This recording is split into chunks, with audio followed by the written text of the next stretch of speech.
Mr. Hyra. Here. Thank you. We have a quorum. Okay, I'm not aware of any changes to the agenda. Would someone like to make a motion to adopt the agenda? I move we adopt the agenda for Wednesday, February 15th, 2023. Is there a second? I'll second that. Mr. Krasner on the second.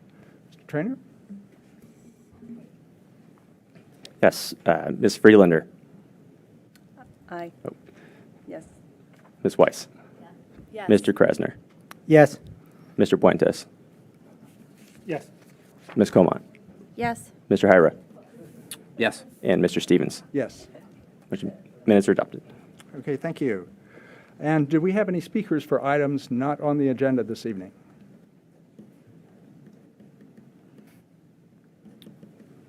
No, we don't. We don't. We do not. Okay. We can then go ahead and proceed into the public hearing on our agenda item regarding transition zones. Here's what I propose as far as an approach to this. We'd start out with some overview comments from Mr. Stoddard. That would be followed by Mr. Trainer providing the details of the proposed motion and changes since our last commission meeting. That would then be followed by the public comments, and we'll start with people who are present here in the room this evening, and then proceed to anyone who might be online. Then we'll follow that with commissioner questions, comments, and additions to the proposed motion. And I would just add that the motion itself reflects the previous discussions that we've had on this issue in our work sessions. So with that, Mr. Stoddard, I'll turn the floor over to you for your comments. All right. Thank you, Chair Stevens and members of the Commission. As you've already mentioned, the item on your agenda here is a public hearing for your review and recommendations back to Council on proposed text amendments to the transition zones, the T zones. Before I head and turn it over to our case planner on this one, Mr. Jack Trainer, I do just want to step through the request and recommendation sections of the staff report. Mr. Trainer, if you could jump down to request. So this first section is really laying out the procedural item before you. And of course, this is a zoning text amendment by city charter that can be initiated by City Council with a first reading, and that's what they did, and it was referred to you back in May of last year. You all, of course, have held a number of work sessions on the item to prepare you for this public hearing tonight. And so this is not, and I say that to note that this isn't the end of the process. This is you all making your recommendation back to Council, where subsequently what's expected is that based on your revisions and recommendations that they would hold a new first reading. So what we've have tentatively looking at as a schedule going forward is a work session in early March to brief the Council on your recommendations back to them, and then subsequently scheduling for a new first reading on a new proposal coming out from Council in late March. And of course, that process would restart your review as well as the community's review, and we would expect to hold additional public town halls as part of that. The recommendation is the second item. Staff is making a positive recommendation on the draft motion that's in the report. Of course, the draft motion is your recommendations back to Council on ways to improve their proposal. And of course, I do want to say in the process, every comment counts. We did hold a town hall hosted by the League of Women Voters last Thursday. And even in response to that town hall, staff has made some additional recommendations within the motion, which I'll let Mr. Trainer speak to as he steps through the staff report. And then there's also another revision that was made in the affordable housing component, and that was based on a legal review with the city attorney in regards to the feasibility of special overlay tax. And I'll let Mr. Trainer step through the revised motion as he steps through those changes. Thank you. Thank you, Mr. Trainer. Thank you, Mr. Stoddard. As you mentioned, we were just making those, adding some of those updated changes, so I had the wrong document up. But here are some of the revised, some of the updates to the motion that, as Mr. Stoddard said, I'll go through. The first section is on land use, and we have a couple updates, including removing parking lots as a by right principal use, provide for the by right use of up to 4-unit residential buildings on lots of 1 acre or less, so long as the building envelope abides by R1A and R1B standards for a detached single-family structure. C is to promote commercial activity. Do not allow residential uses under T zones along North Washington Street, north of Great Falls Street. D, in consideration of Park Avenue's designation as a civic Great Street in the comprehensive plan, re-examine the proposed allowable commercial uses along Park Avenue. And E, remove the additional proposed by right commercial uses, except for the addition of restaurants, bakeries, barbershops, or beauty salons. And building and site design for C, regarding the 10-foot step back requirement, it's been added on all street frontages for the uppermost floor for buildings taller than 40 feet. And for E, under design requirements, first, a maximum of 1 curb cut per street frontage. Second, townhouses with public street frontage must have a front door facing a public street. And 3, no parking allowed within the front yard setback. And F, as a general bullet under site design, set the maximum by right building height for commercial buildings at 40 feet or 3 stories, whichever's less, with an allowance through the SUP process to increase to 50 feet or 4 stories, whichever is less. And under environmental sustainability, the first update is providing for an impervious surface limit of 80%. The second is a clarification for point C, which is provide for one off-street parking space or less per dwelling unit, consistent with recent mixed-use project approvals. And E, add a required consideration to encourage preserving and incorporating any designated historic structure into project design. And under affordable housing, as Mr. Stoddard mentioned, that language has been replaced with maintain the requirement for 10% of the new units to be affordable or allow a cash in lieu option. Okay, and the other updates in the staff report I want to touch on. We've added a kind of, the Planning Commission, I'm sure, is familiar with the site plan review process, but we've added this in here. The site plan process, of course, follows any conditional approvals, such as the special exception or the special use permit procedure. It allows for technical review by staff in compliance with development regulations for any developments across the city. And so we've added those steps here. And then followed by the special exception, special use permit procedure. That's been in there. Let's see, we've also, I won't harp on this, but we've also added some further context about the city's housing chapter in the city's comprehensive plan. And lastly, as Mr. Stoddard mentioned, we've added the next public meeting dates as they're known today. Following this meeting, assuming there's an advancement, the City Council work session would take up the Planning Commission's recommendation at its meeting on March 6th, and then a first reading would occur on March 27th.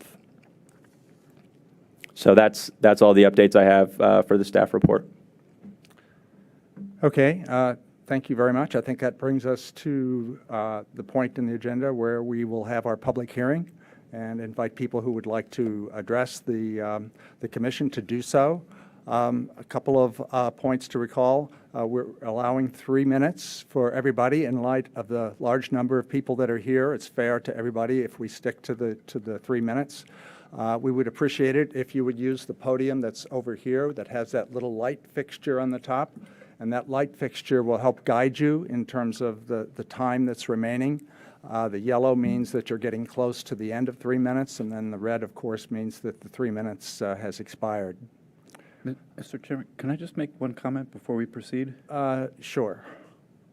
and this is for staff. What we just went over and what we just saw Mr. Trainer present was not what was given to the public. Am I correct? So what was included in the staff report, I'm happy to take that question. What Mr. Trainer walked through, the language that is highlighted in all of the black text, even the stuff that was highlighted in gray, is what was included in the public packet that went out last Wednesday. The blue text there, the discussion of the by right commercial uses, as well as the proposed adjustments to the commercial by right heights, and lastly, the text regarding the affordable housing component. You're correct; those haven't gone out in the packet. In regards to the commercial uses as well as the building height, that is staff's recommended sort of incorporation of the feedback from the League of Women Voters Forum. And then the affordable housing, as I mentioned, that was based on additional legal review. Yeah, I'm just a follow-up question. I'm worried that we might have not given the public sufficient time to look at the changes that are actually proposed tonight. And I'm sure everyone can read them and understand them, but I also am concerned that we just broke the law by not issuing these under insufficient time. I know that we, have a mandate to provide documents and public issuing of our meetings, but also the content. So I don't know, but I am a little concerned that what is on our website and what is just now being showcased is different. So in terms of items, you're right. There are public notice requirements to make sure that materials are shared 3 days in advance. And certainly we've met that requirement in this case. And it is common for public bodies to receive updated materials even during the meeting. Typically, you'll see groups do what do they call blue sheet updates, where there's additional information that staff wants to incorporate in the materials. And I would take it to mean that. Certainly, it would be easy enough if the commission wanted to sort of stick to the packet materials that were published. You all are certainly free to do that. As I said, we've kept the original language up there for your all's review, and you'd certainly be free to act on that. But I don't think there's a legal And requirement. if I could chime in, just to address my colleague's concern, those are staff's recommendations, and so, we're free to change, accept, anything. And so I don't think there's any legal notice issue with that. As far as I'm And aware. I would add, we may well be making further recommended changes Right. this evening that we'll all have a chance to vote on as to Right. whether they're acceptable or not. But I appreciate you raising the issue. I get it, and I understand. I'm just concerned for our citizens who have come here to testify on information that they had that we issued them, and now they may have to change their testimony because the recommended legislation has changed in a very short amount of time without their ability to digest and synthesize and make recommendations based on that. So, I'm fine with us going forward, but I just wanted to note and make the point that we have changed things on a very short notice. Okay. Any other preliminary comments from commissioners? Seeing none, I think we can go ahead and proceed with the public hearing. Mr. Trainer, if you would like to call the speakers. Sure. First speaker we have is John Gannon.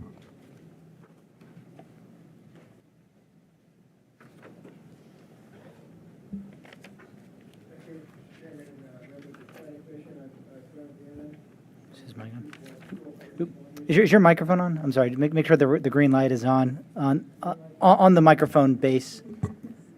Oh, I'm sorry. That's better. I'm sorry. Great. And my first comment is that I'm not sure I do appreciate all the changes that have been made. I think we were told at the League of Women Voters that what you were going to get tonight would be available on the website. I had a little trouble finding it on the website, so that may be my fault.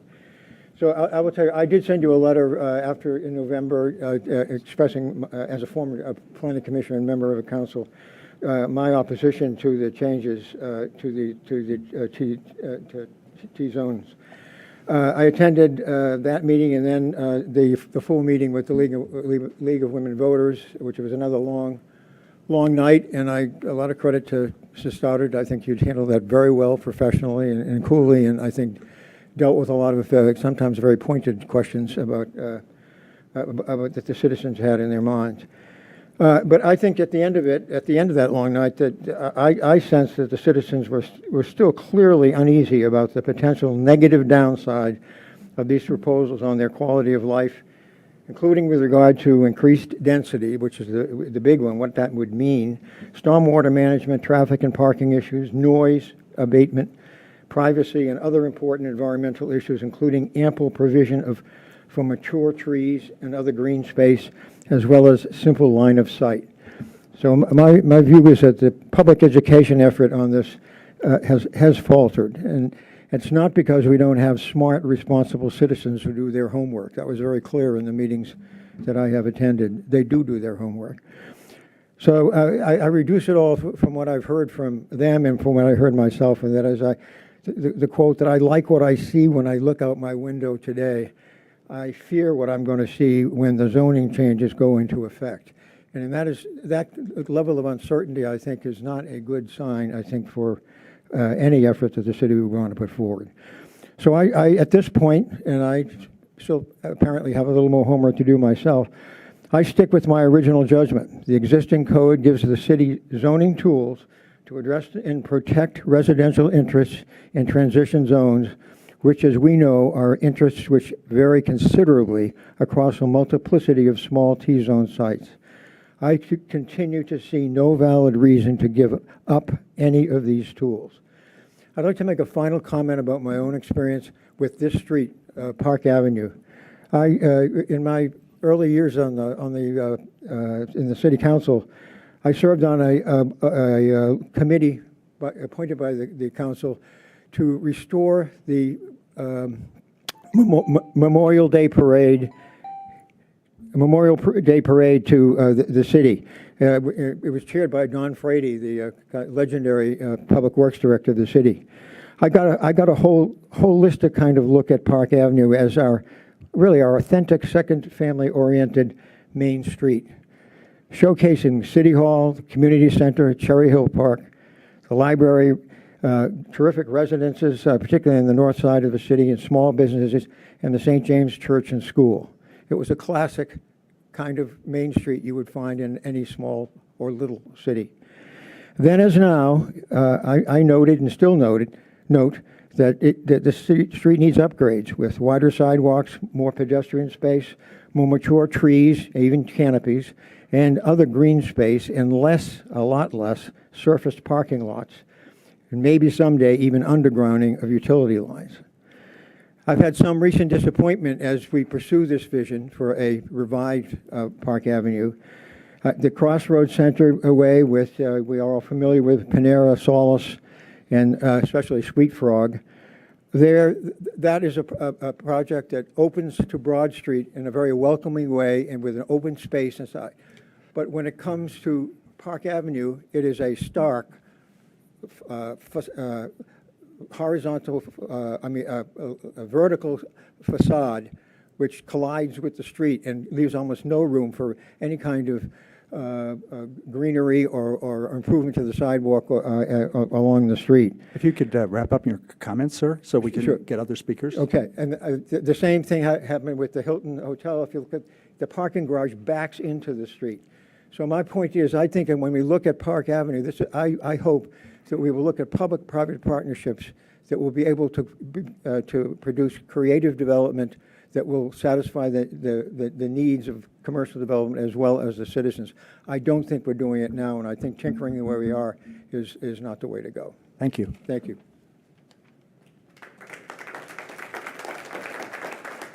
Thank you. Our next speaker is Aaron Flynn, followed by Maggie Gallagher.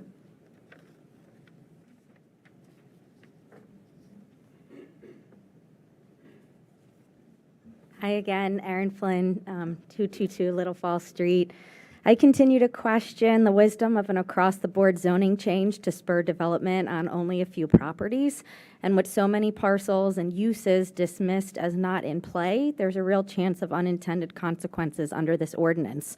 I also think the city is placing a highly disproportionate burden on senior residents of the Kensington and the Broadway to achieve its goals on 2 blocks of Park Avenue. To the extent the commission nevertheless proceeds, I have a few comments on scale. I agree with including quadplexes by right and subject to the parameters of single-family residential. Quadplexes offer the possibility of units at a lower price and enable the green space that's so important for health and environmental reasons, including maintaining mature trees. Authorizing quadplexes by right also begins to respond to concerns of residents living in or overlooking T-zones who shouldn't alone have to absorb the impact of further development when they're already living in denser housing. I'd like to next encourage the commission to go no higher than Susan Bell's recommended 50% lot coverage for buildings and impervious surfaces. 50% enables denser housing that's scaled to existing residential neighborhoods while also recognizing environmental concerns. It comports with the RC and the RTH districts, which are capped at 40 to 50% lot coverage. The commission shouldn't propose 60% coverage and 80% impervious surfaces as a compromise solution, and it certainly shouldn't do so before getting property-specific input from the city arborist and city stormwater staff, as the Urban Forestry Commission recommended on December 1st and multiple commissioners have requested. Finally, I'd urge the commission to retain the 35-foot, 3-story height maximum for residential development. Apart from 4 to 6-story multifamily by conditional use, no residential district, whether single or multifamily, has more than a 35-foot max. A 35-foot cap would promote quadplexes and townhomes over apartments and condos, which the city presumably can seek through larger developments under active review. It's also consistent with both townhouse developments only a block away on Park Avenue, one of which is in the T-zone, that are among the city's example projects and both no higher than 30 feet. A 35-foot cap also avoids 4-story townhomes, which often lack ground floor living space and aren't options for many older individuals and people with disabilities. 4-story townhomes also will push prices only higher on Park Avenue and elsewhere. So I'd urge the commission to retain the 35-foot height, residential height maximum. And for commercial development, I would urge that we stay at 45-foot max, limit lot coverage to account for environmental concerns in neighboring residential properties, and incorporate rooftop step-backs.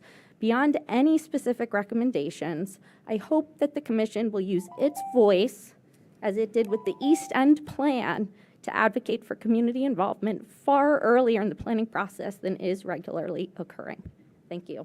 Thank you.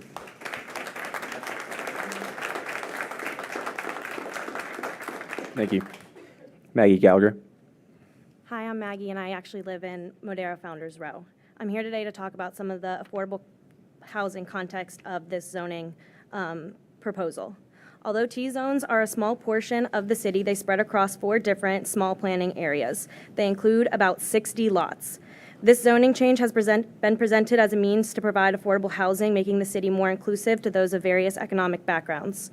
Currently, the new zoning allows build-by-right development for commercial use, while residential development must go through the review process, some of which has changed in tonight's zoning changes. Additionally, the most updated zoning as it's been presented does not call for any affordable housing. Again, some of that has also changed with some of these changes. While I do understand that the goal of this zoning change is to provide diverse housing and housing affordability, it has much more potential to provide and support affordable housing development, especially considering the city's new affordable home ownership program. In this zoning text, housing is permitted on lots smaller than 1 acre. According to the resources found on the Falls Church website, that includes all but about 5 of these T-zone sites. Again, not including the now excluded sites that aren't allowed to develop residential uses. The city could have potentially 8 new townhomes and 4 to 5 new quadplexes, or 16 to 20 new units on currently undeveloped land alone, providing no affordable housing. Even with this amendment, developers likely would opt to make the payment in lieu instead of provide affordable housing. If they do choose to make that payment, it has not been made clear how that payment would be spent, where additional development would be made, or what affordable housing would be saved with those payments. Additionally, zoning does not call for any design standards besides the massing restrictions and those made in reference to the R1A and R1B development set and forth in the code. This creates the potential for development that does not fit the city's character in neighborhoods that are full of lifelong city residents, particularly for developments that will be going through the special exception process and look for other means of development. Finally, the lack of consistency in the area plans and in this zoning reflects a lack of research, community engagement, and process in this historic change. I'm under the impression that this zoning change is one of the largest changes in many years in Falls Church, and yet it doesn't address the mixed-use development, which is a main point in three of the four small area plans that include T-zones. Nor does it allow for encouraged difference in developments between the different small area plans or within a small area plan. For those reasons, I highly encourage the zoning process to restart so it can come from the Planning Commission, be backed by research and studies, and allow the public to take a more active role from the start. Thank you. Thank you. Thank you. Ellen Salisbury, followed by Sarah Fitzgerald.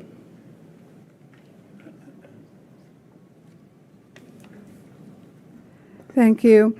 I'm Ellen Salisbury. I'm a longtime resident of Falls Church, and I can say that this issue has generated an enormous amount of public involvement, citizen involvement, and input, and I sincerely hope that as the Planning Commission deliberates about what the changes that they want to make, that they will consider the many good examples of change that have been put forth by the citizens. And I hope that as the city council gets these recommendations and makes a vote, the city council will consider the fact that several hundred people have signed a petition about the changes proposed, and that I hope that the city council will listen to what the people have had to say. I think that's extremely important. They were elected to reflect the values of the city, and I think the values of the city have been well spoken by citizens up to this point. The other thing I would like to say, and I've mentioned this before, I'm an advocate of green space in the city, and we don't want to see any of that green space reduced in any way. Thank you. Thank you. Thank you. Sarah Fitzgerald, followed by Edith Snyder. I'm Sarah Fitzgerald, and I'm here tonight. I've written the City Council and the Planning Commission on several occasions while you've been considering this approach, and I was in town tonight, so I came, and I'm sensitive to the commission member who raised the issue of, suddenly we've got new ideas, which is wonderful. I'm grateful that you apparently listened, attended the League of Women Voters Forum, and got lots of good ideas from that. My comments have tended, I've been a resident of Falls Church for nearly 2 decades now, and I've always been impressed with the consensus building that goes on in Falls Church, and how when new projects come along, they are improved by input by citizens to try to preserve all the many values that we share and that have been demonstrated throughout this process. So we've got a whole new proposal tonight. I think some of it sounds positive, but it's hard for me coming in here and looking at it on the screen to actually understand what issues there may still be. And so I'm hoping that perhaps you can recommend to the City Council that we need to take a step back, start over, incorporate these ideas, and don't start amending something that had a lot of issues with it in the first place. Thank you. Thank you. Edith Snyder, followed by Cynthia Garner. Good evening, Chairman Stevens and members of the Planning Commission. I'm Edith Snyder, 116 Great Falls Street. I'm speaking tonight in part on behalf of Marty Meserve, who is out of town and asked me to read the following statement. Quote, "The public has been advised that the Planning Commission will make a recommendation on the T-zone ordinance to City Council on February 15th. And that Council will then schedule a new first reading based on the changes suggested. Given the confusion surrounding the possible unintended consequences of the ordinance as written, the lack of clarity about the goals that the ordinance is seeking to achieve, the concern that one size will not fit all, the importance of addressing the missing middle and affordable housing situation, and the lack of clarity about how the ordinance will affect each of the 50-plus parcels under consideration, the Planning Commission should not approve the ordinance, but instead recommend that Council establish a special task force to study the issue and make recommendations. At the very least, given that the revisions the Commission is reviewing were made public a few short days ago and even tonight, the Planning Commission should defer its recommendations so the public can have an opportunity to review the changes and provide comment. There is no rush. This is an important issue that can have dramatic impacts. Let's get it right. Marty Meserve, 798 Berry Street, former Vice Mayor and former Planning Commission Chair. I support former Vice Mayor Meserve's desire to get any rezoning of transition zones right, as well as her recommendation that a special task force be appointed.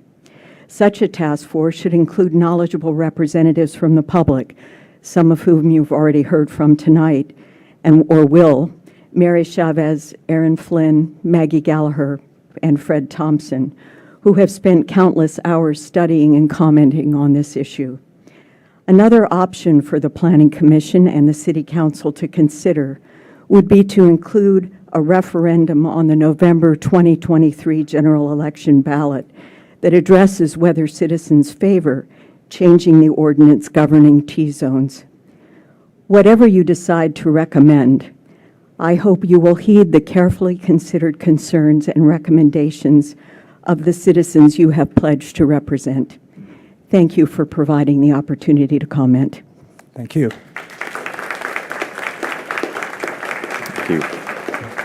Cynthia Gardner. Good evening. It's Cynthia Garner, 219 East Columbia Street. Thank you for listening to the public, and thank you to the public for coming and giving their input, especially the thoughtful, repeated reasons why this proposal should be deep sixed for now. I agree. The community of Falls Church is not a blank slate, but it is developed. Change in land use since 1699 is the constant. There can be more density, there can be mixtures of uses, and more availability of affordable housing. The code should aid this transition, respecting what's already here and achieving as much balance among those competing goals as possible. It is a tall order. In my opinion, the proposed merger into one T-zone with a single set of rules is ill-advised. I highlight just a few singular issues with a few of the numbered clusters that were on the list of data and the map for in the city staff matters. Cluster 11, these properties back up against the Broadway condominium. Zoning may call it mixed use, but it is residential. New buildings substantially taller than what exists now on Park and Lee would directly and negatively impact the living conditions of the residents in the Broadway. Redevelopment should preserve or enlarge the tree canopy that is already there and address the water runoff issues. And let's all take a lesson from the trees that are on the Broad Street building front in their too thin area. They are reaching toward the sky away from the building. Give the trees and the residents adequate space and sunlight. Cluster 10, these properties are single-family homes, some attached and some detached. The proposed language would make them non-conforming. This is a non-starter, even with the so-called grandfather clause. As Kathleen Thompson's January letter pointed out, nonconformity carries restrictions. Having approved those structures 22 years ago, it would be monstrously inappropriate for the city to recharacterize them now. Got a comment about the parking lot at Park Towers, but I'm going to run out of time. Clusters 7 and 5. These clusters include designated historic structures, which pose unique preservation issues in redevelopment. We need a separate talk about the effectiveness of the HCC ordinance, but I suggest that the legislative compromise at its core, which is a mandatory review but no permission required for changes, has allowed owners to avoid preservation mandates, and I will wrap up, and in some cases, to avoid review at all. How much more likely that a for-profit developer will find a way to get rid of those structures, which are part of our shared visual history? Please start over with a closer focus on the question of affordable additional housing. Perhaps consult with nonprofit organizations and developers who are not in the field simply to make money, but are focused on the goal of the work, which is to expand the availability of affordable homes. Thank you. Thank you.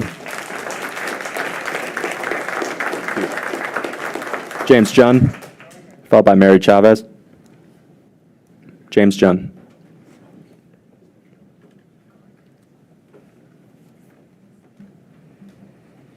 Hi, I'm Jimmy, and I've been in front of you guys a few times, perhaps too many times. So sometime last night, for some obvious reasons, I thought instead I'd talk about love. It's the season of love. And I love the character of our town. I know you're not supposed to use the word character. For certain people in certain circles, it has connotations of something bad. But I love the character of our town, and when I say character, I'm talking about the somewhat extraordinary way we've maintained a small town feel in our little 2 square miles here inside the DC Beltway. I'm talking about the kind of character that we were talking about when we spent so much money to brand ourselves the little city. When we did that, we were trying to say something about our town. It's not Boston, it's not Clarendon, it's not Fairfax. It feels different. And I love that difference, and that's why I love this place. It's why so many of us moved here. I love having a glass of wine and an Uncle Joe's pizza on the back of a 230-year-old building. I love rolling out of bed on a Saturday morning and heading up to the farmer's market. Now, when Yvonne and I go up to the farmer's market, we take Park. When spring ever gets here and the weather breaks, it's just beautiful. It's perfect. You know, you wander along the streets, you're going to meet a couple really cute dogs, but you do have to stay on the north side of Park, because if you're on the south side and you get past Penn, you're in the shadow of the Spectrum. And if there's a baby carriage coming at you, you're going to have to get out of the way. You're going to stand in the street to let that baby carriage get by. And I'll be frank with you, it's that vision, that happening along the length of Park, along the length of those other streets, that really brought me to this.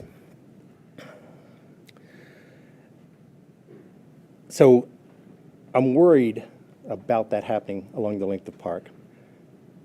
That kind of thing would not be Falls Church. It's not the kind of character we're talking about. It's not a little city at all. It's certainly not transitional. It may be a developer's dream of what the city should be, but it's not mine. Now, as some of you know, I do a sporadically scheduled ghost and history tour in the town, and I wanted to touch on some of the historic homes that have already been mentioned. Commissioner Teets used to represent for the homes, but I'm going to try and do that instead. We've now traded somebody that's more worried about stormwater, and let's be frank, this proposal does nothing for either of them. The homes we're talking about are at least 120 years old. They've survived not just the years, some of them survived fires, but they won't survive this. We are deciding that those houses will be torn down. You can talk about the HEC protections and how they must be on the fair market listed for a year, but the reality is the State Theater was empty for much longer than a year. North Side was empty for much longer than a year. We've actually had one owner stand in this very spot and tell you, I'm waiting, because I'm going to tear it down when you change the rules. I'm going to get rid of it when I change the rules. I had a plan, but you guys are going to change the rules? He stood here and told you, then we're going to go for it. These homes, they belong to old city council members. They belong to Mr. Merrifield, that Mr. Merrifield. One of them is composed of the pink granite that's unique to the Tyner Hill Quarry, and we are deciding to get rid of them. They will be lost with this change. There are some real initiatives in the city to impact housing, and you guys really should bring the bee in. He's cool, he's fun, but this is not about that. This is 2% of the city. This is an impact that goes to the character of our city, and it affects such a small amount. This is not NIMBYism. This is trying to save the character of a city. We do some real things in this city that are, I've learned about these things, trying to learn about this issue, that are valuable, that will really help housing, but this isn't part You of that. can wrap up your comments, please. We'd appreciate that. Absolutely, sorry. You don't want to talk more about love? I love the city. Please do what you can to protect its character. We should be leading us towards the development we want. This is having the developers lead us. Thank you. Thank you. Thank you. Mayor Chavez, followed by Alex Strong.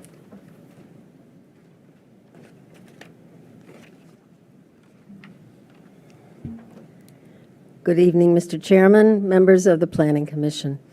I'm Mary Chavez. I live at 215 Lawton Street. The proposed rezoning of T-zones includes too many uncertainties and remains seriously flawed. Zoning is an imperfect tool, and recent experience has shown that the market, not council's original intent, often dictates actual outcomes. As examples, one, cottage zoning, written in close collaboration with the developer, was designed for seniors moving down from single-family homes with costs of about $400,000 to $500,000. The first cottages, however, sold for some $750,000, not quite what council had imagined. Second, council blinked when the market changed, permitting the conversion of Pearson Square from condos to apartments at an unexpected substantial net annual loss to the city. Third, council urged Insight to increase affordable housing to 10% and ended up losing substantial voluntary concessions for schools, parks, and the library, despite expected increased usage by future project residents. In light of this history, how much confidence should we have that council can secure its desired small condo buildings on Park when they can't be legally required through zoning? Should we just trust that council will require trees and green space buffers to allow neighboring condo residents room to receive sunlight? How can we know that proposed language not to allow residential on North Washington Street won't impact Sunrise, an assisted living facility, which a previous zoning expert defined as residential for zoning purposes? How can we be certain that we won't end up with big box furniture, clothing, or bookstores on North Washington rather than quaint neighborhood retail due to the expansion of B1 by right uses in T-zones with no acreage limits or council review? A simpler modification to just permit quads and townhouses on less than an acre within the coverage and height restrictions proposed by Susan Bell, with no expansion of by right uses, would do more to allow diversity of housing at different price points, a key city goal, without placing property rights at risk or harming neighboring properties. This proposal isn't ready for prime time. Thank you. Alex Strong. Chair Stevens, Commissioners, City staff, my name is Alex Strong. I live at 107 Lawton Street along with my wife and two young boys who You press the button. I'm sorry. Chair Stevens, Commissioners, City staff, my name is Alex Strong and I live at 107 Lawton Street along with my wife and two young boys who attend St. James. I appreciate the opportunity to speak with you tonight about the proposed changes to the city's transitional or T-zones. I want to first applaud the efforts of this body, in addition to those of the Falls Church City Council and staff, to address the issues driving housing affordability challenges here in our little city. Our country's housing affordability crisis is one of the great public policy challenges facing this and future generations. It is through this lens that I reviewed the legislative record that ultimately produced the proposed changes before you tonight. So how did we get here? The June 2021 City Council working session that initiated the conversation offered a staff report wherein we learned of the initial intent and purpose of the effort to reshape our T-zones. I quote, "The purpose of the proposed ordinance would be to help diversify housing options in the city," it went on, "to develop high-quality residential infill development that creates an effective transition between commercial and low-density residential and is compatible with the adjacent development." Awesome. I think many folks were right there with the effort at this point, but as Mayor Tarter rightly pointed out, the devil is always in the details. So then what sort of housing are we lacking to ensure a more diverse portfolio of options? Well, the housing chapter of the city's comp plan is instructive here.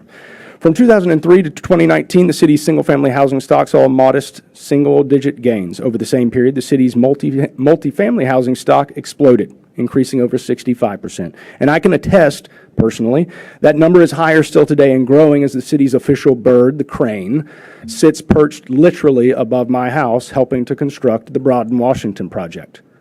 So what then is the laggard in our housing portfolio? Townhouses.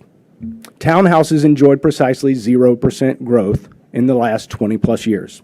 Okay, so surely that's where this is all headed, right? The subsequent city council meeting in November revealed a couple of local example projects, the Great Forest Townhomes, the Madison Homes, both of which are great examples of density blending with the existing community. Fantastic. We're all still headed in the right direction. Or were we? Unfortunately, this is about when things start to go off the rails with whiplash-inducing speed. An Arlington County planning legend says low-impact design and max lot coverage of 50%. Nope, we need 80% coverage, now 60%. And what of the high-quality residential infill development? Nope, we need by right commercial. At this point, the draft policy has become almost completely divorced from the initial purpose and intent. This represents a failure in policymaking. But this shouldn't really come as any great shock, as this is owed to a failure in process. From fairly early on, this laudable undertaking was distorted almost beyond recognition in the absence of meaningful input from the citizens of the little city. I urge this commission to recommend disapproval of the proposed changes to the T-zone ordinance. Further, I urge you to recommend the City Council go back to the drawing board and start anew, this time laser focused on the diversity of housing we do need, and perhaps most importantly, informed by the various citizens the council purports to serve. I thank you again for your time this evening. Thank you. Thank you. Justine Underhill, followed by Brandon Blakely.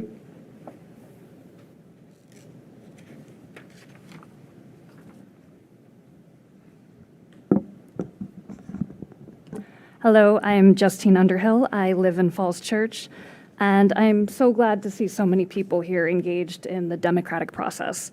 We're all here because we want Falls Church to be a better place, and I love Falls Church too. There are a lot of people who want to live in Falls Church right now. There currently is a public school employee who's looking for a place to live here. She's been working with city staff to try to find a place to live, but she can't afford. She cannot afford to live in Falls Church. So what does that mean? It means that she has to commute a long way to get here, potentially taking time away from her with her family, potentially making it so that she can't go to the doctor when she needs to. For her to be able to live here, she might have to take on a second or third job. We have a housing crisis, and we need to take many steps on the affordable housing front.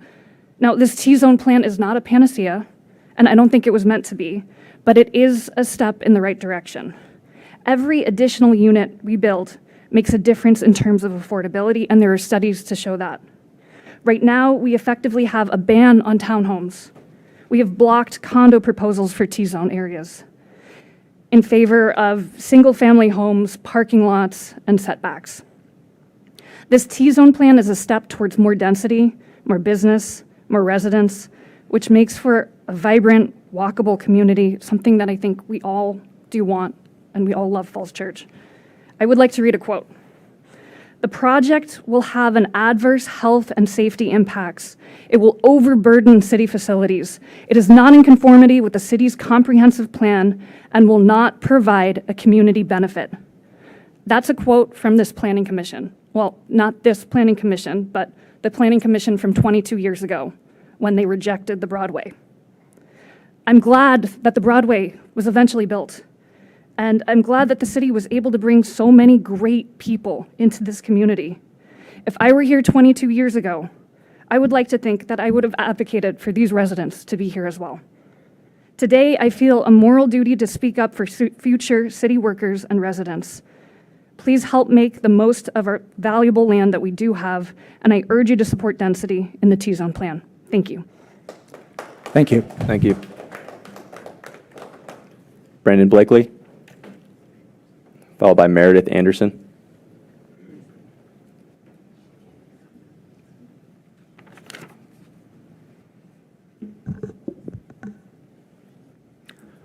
Hi, I'm Brandon Blakely, and I moved to Falls Church a little over a year ago. I'm on 513 Greenwich Street. And I support the T-zone proposal at 80% lot coverage.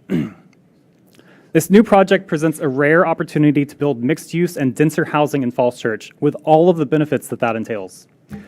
One key benefit is housing affordability. Building more houses makes housing more affordable. Supply skeptics might try to deny this fact, but this is a settled debate at this point. Both theory and empirical evidence conclude that new housing mitigates price increases across the board and therefore makes housing more affordable to low and moderate income families. And I'd be happy to share the research in support of this claim with anyone that's curious. A second benefit of these T-zones is their economic impact. Due to proximity, folks that move into this new development will naturally patronize nearby stores, resulting in greater prosperity for our local businesses. A third benefit is the expansion of our tax base. Studies show that dense mixed-use developments like these are profoundly net positive contributors to city revenue, and this fact alone should ease any concerns about these developments' burdens on city services. They'll easily pay for themselves. So, I ask you, what do you care most as we go on developing our community? Do we want more affordable housing, a more diverse population, a stronger tax base, and greater prosperity for our local businesses? Or do we want to preserve a way of life that no longer serves to benefit all of us? To me, the answer is clear. In this case, more development is better. Let's not arbitrarily restrict development which our city would so greatly benefit from. I urge you to support the T-zone proposal at 80% lot coverage and generally with fewer restrictions on scale. Thank you. Thank you. Meredith Anderson, followed by Paul Clayberg. Hi, I'm Meredith Anderson. I live at 137 West Annandale Road in Winter Hill, and I've been living in Falls Church City for about 6.5 years. I'm here just representing myself, but I've also been on the Housing Commission for 3 of those years. Over the multiple times that I've seen the planning presentation on T-zones and dug into all of the detailed recommendations, I've been extremely impressed with the research and thought put into the proposal and the moderate changes that it's suggesting. Looking at small places within the city where we could better utilize space seems like a really good application of planning's time and resources, and so I really appreciate that that you all took up this this endeavor. While some of this discussion falls under affordable housing, which I, as a member of a housing commission, I am very invested in, I think this effort to, like, on the margin, thoughtfully, better optimize use of a small portion of city land just makes a lot of sense more generally for Falls Church City. Not every effort has to be explicitly about adding affordable housing to improve the livability of the city and making sure transitional zones are able to be effectively used as they are intended, transitioning between those, less dense and more dense areas, I think is very important. I'd also like to note the fact that there are a lot of people who I know who support T-zones who are not able to be here tonight. I have 3 neighbors who are putting their kids to bed right now that I owe an update to as soon as I'm done with this. I'll also note that the Housing Commission wrote a couple of memos to planning supporting the proposal, which are part of public record, and part of that was recommending that the cash in lieu option be added. So that was something that we thought through, and that made sense to us. So I really appreciate all of the work and thought put into this, and I fully support the proposal that's being put forward. Thank you. Thank you. Paul Clayberg, followed by Tiffany Morris Pessow.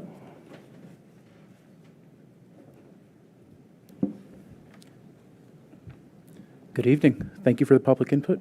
It's great to be here. I echo the sentiments of the 3 who came up before me. I think that this proposal would increase our tax base, which is extremely important. That funding can provide a lot of different services for the city and its members, and also the people living here. And it will provide for public transportation, parks, everything else we need to going forward. But what I would like to speak on today is something more personal.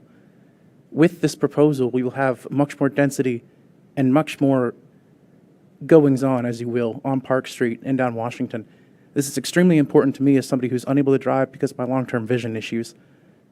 Being able to walk to places from your house, from your apartment even, right down the street, and complete all your daily duties in Falls Church itself, not having to drive places. This is so extremely important going forward, not just for my own reasons, but as we currently face our climate issues going forward, this is something that we're going to constantly need to reevaluate. That's all I have. Thank you. Thank you very much. Thank you. Next. Tiffany Morris Pizzo, followed by Lauren Thomas.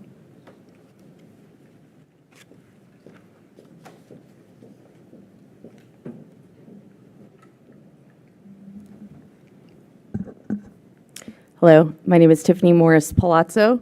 I am a Falls Church homeowner and resident since 2014. I also sit on the Historic Architectural Review Board, but I'm here tonight speaking on behalf of myself personally.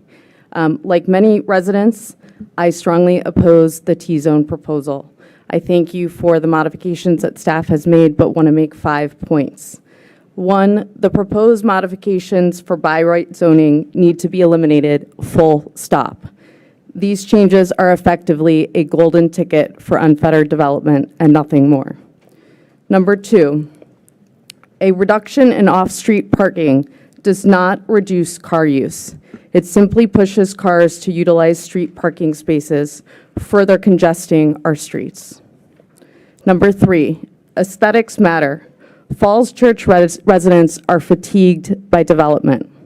Is this a little city? Is it the tree city? Is it a home for small businesses? Or is it simply another concrete corridor? Number 4, safety matters. Increases in population and density typically impact public safety. As a parent of 2 St. James children, I'm particularly concerned about the increase in commercial activity around the St. James corridor. St. James Church and Parish were previously nestled in a residential neighborhood. My children now play in the shadows of large development projects. These projects attract transient adult populations. There's a movie theater, hotel, and several other blocks that are now ripe for additional commercial development. Finally, number 5, history matters. Falls Church is home to many historic structures that are protected by the HCC ordinance. My house is one of them. It was built in 1876. Several of the impacted T-zone clusters include historic structures that deserve the protection and preservation of our city and its elected officials. Thank you. Thank you. Thank you. Lauren Thomas, followed by Shane Swift. Hi, thank you for the opportunity to speak again on this issue. It seems like this whole issue has been developer initiated. Developers' economic interests are cloaked in the lack of affordable housing. The lack of affordable housing could have been a greater focus for council while approving massive mixed-use developments. Instead, these holes in the ground are doing much to profit developers, but will offer a paltry amount of affordable housing. Now developers see yet another area to profit, T-zones. Like the community, you, the Planning Commission, are caught in the middle, working hard to find a compromise. Progress has been made over the council's original developer win, community lose proposal. There have been fresh ideas and additional improvements shared by speakers tonight, shared last week at the Q&A, that could make it a win for affordable and offer diverse housing and improve our neighborhoods. We want it to move in that direction. It's not there. Additionally, we've heard from you that there are these abstract conversations, right? Discussing what charming neighborhood serving retail could come, a coffee shop, a barber shop. We've discussed we want to incentivize townhouses and duplexes and quadplexes, the missing middle. But then I learned that a local developer and the chair of the Economic Development Authority, an owner of T-lots, 2 of them on Park and Oak, may apply for a variance to build a daycare. I don't have anything against daycares. We need daycares. He plans to possibly consolidate the lots and receive relief from the lot coverage and parking. I understand this variance was scheduled to be discussed at your February 1st meeting. The agenda item was Park and Oak variance. The application didn't come through, the meeting was canceled. We understand from city staff that this application's been delayed for 2 to 3 months. Timing coincides with after when the council might potentially vote on this proposal. What's the story? I'm confused. A daycare sounds beneficial, but we've been calling for housing. Why hasn't this been talked about? Can the city, can you, provide transparency about the role of this chair of the Economic Development Council? Has he been involved in initiating this, shaping this proposal? And can you assure us that he won't have some kind of veto power over 20-foot setbacks or any other components of this ordinance should it be passed? Thank you. Thank you. Thank you. Shane Swift, followed by Joseph Chiarese. Hi there. My name is Shane Swift, and I live on North Lee Street. And I just wanted to echo some of the comments that were made earlier about. Oh, I'm so sorry. I just wanted to echo some of the comments that were made earlier. I won't be up here long. I just did want to say that affordable housing is something very important, and I really do appreciate the work that's gone into to start to develop a plan down that direction.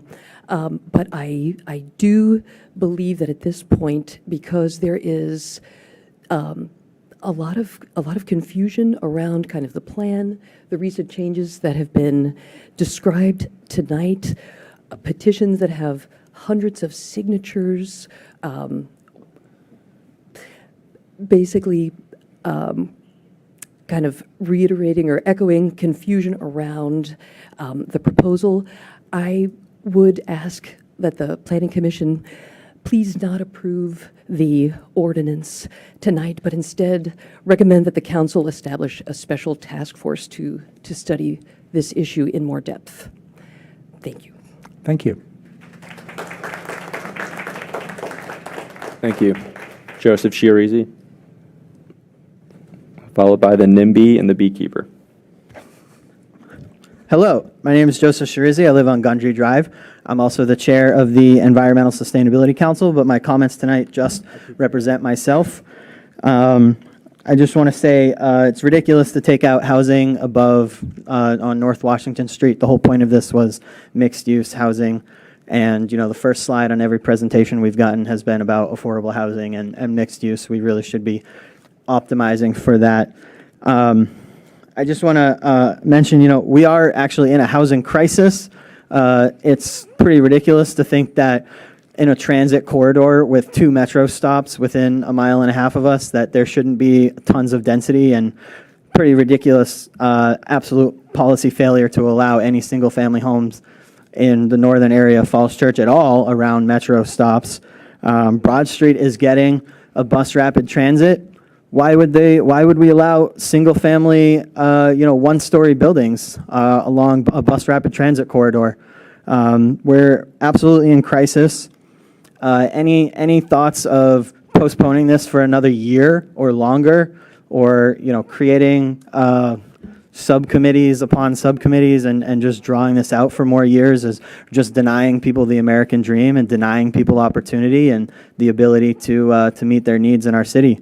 I think it's incredibly important, especially from an environmental standpoint, to make sure that we allow mixed-use density, to make sure that we allow neighborhood services. City staff spent, many months working on this, and I think they've done a really excellent job taking in a lot of input from a lot of different people. It's been incredibly hard. And the neighborhood services plan that they came up with is a really great idea. I would love for there to be more bakeries, more florists, more bookstores, all along North Washington and all along Park Ave. So why separate the housing from where we're going to go to things? Any comments this evening saying, saving 5 trees on Park Ave is the environmentally friendly thing to do, has completely missed the trees from the forest. We're in a transit corridor. We need density. Creating housing doesn't make new people exist. These people need to live somewhere. You want to be served at Rarebird, you want to be served at the restaurants you go to in Falls Church. The people serving you need to live somewhere. The working class is completely struggling right now, and our antiquated, racist, and leftover zoning laws, left over from racial segregation days, have to go. We do not have time to draw this out for another year, and I urge this council, I urge this group tonight to prove that this is not a handout to developers, that this is a step in the right direction towards affordable and equitable development in Falls Church. And you can do that extremely easily by including the 15% tree cover minimum, including the things the ESC has sent to you, saying, hey, make everything LEED gold, put requirements on it. You can do that. It's really easy. We already wrote it for you. So you can add those things and accomplish all of our goals and prove that this is not a handout. This is an incredibly important crisis level zoning change that we need to accomplish our goals, and we need more affordable housing. Thank you. Thank you. Thank you. Next, the NIMBY and the Beekeeper, followed by Kyra Miklu.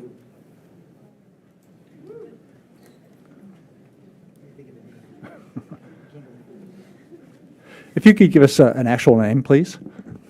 Yes, Eric.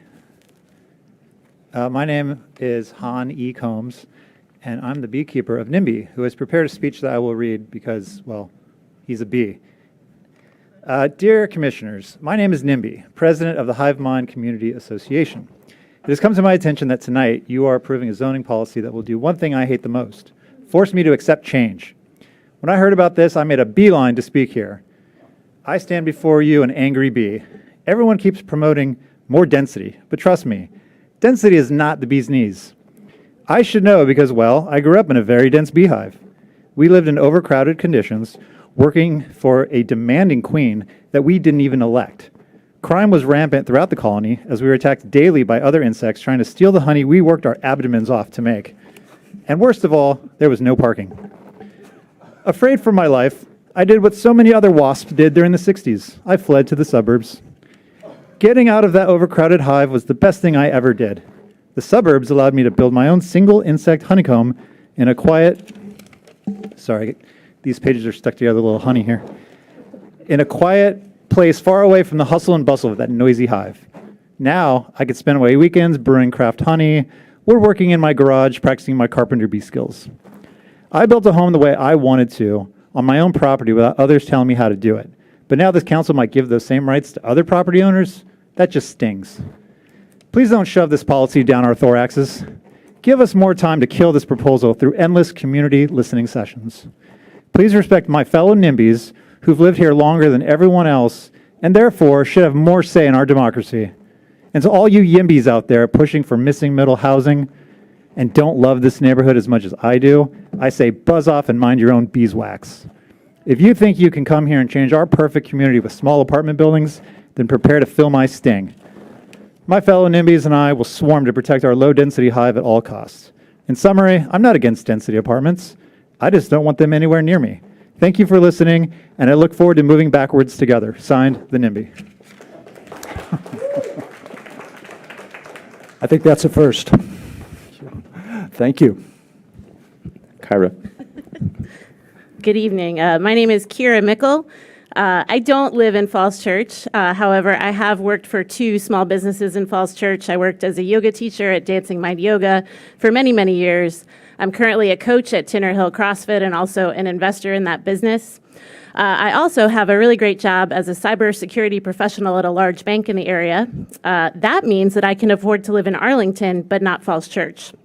So voting against this proposal means that you're saying that you don't want the people who work in your small businesses to live in your town. That to me says that you don't actually want small businesses in your town. Enjoy your Targets and Starbuckses. I think they're great. I'm really glad I came here tonight. It's really helpful to know that this isn't a place that I should be supporting with my consumer money if this T-zone proposal is not approved. So in case it's not clear, I'm in favor of affordable housing, and I feel that this is a step in the right direction. I don't think we should let perfect be the enemy of good. Thank you. Thank you. Thank you. Peruse Kamalek, followed by Sylvia Mom. Good evening. I only have 3 minutes. It's the first time I'm talking after all this time. My name is Piruz Khan Malik, 609 Park Avenue. And for some neighbors who may not know me, I've been here over 25 years, and I own a property at the corner of Park Avenue and North Lee Street, right next to a giant mixed-use commercial condominium building called the Broadway. And this zoning ordinance was originally offered or proposed by ZOAC in 2010.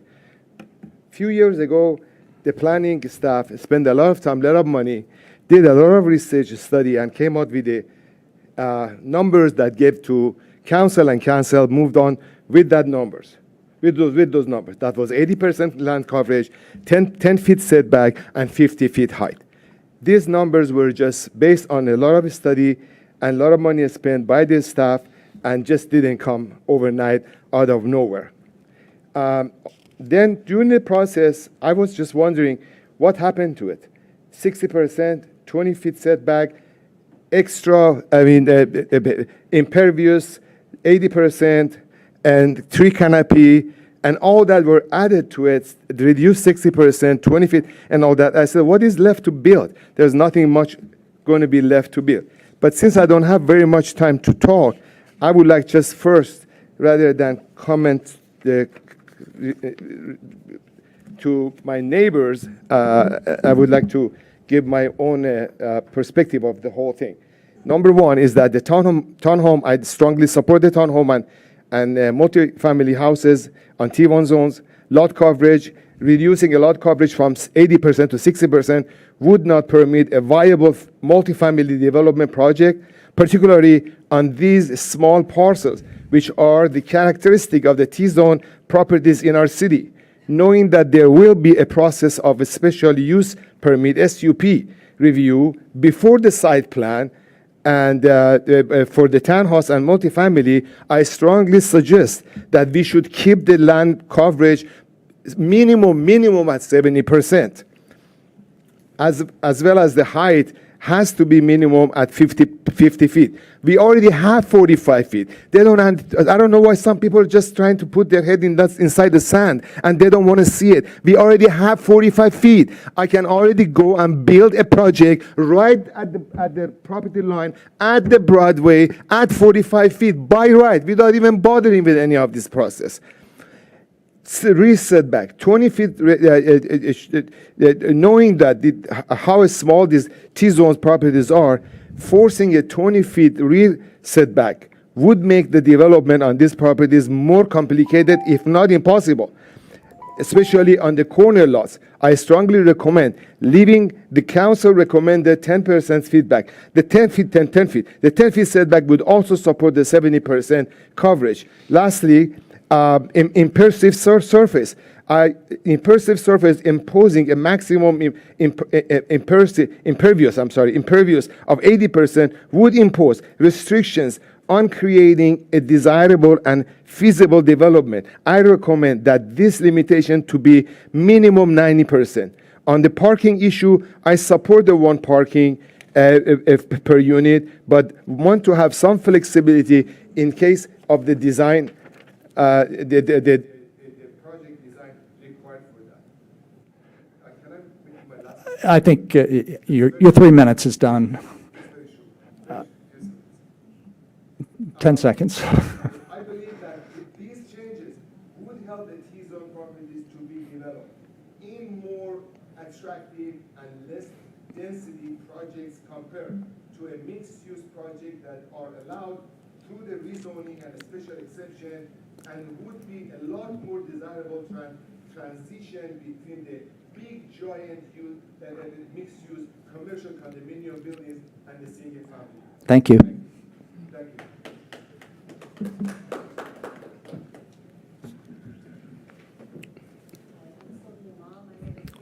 you make sure the microphone's I think on? you're, Sorry. got to push the button. You make sure the mic is on, just It push the button. might at have turned off. Okay, fine. I'm Sylvia Mom. I live at 207 Pennsylvania Avenue. I've lived in the city since 1997. My kids have gone through the public schools here.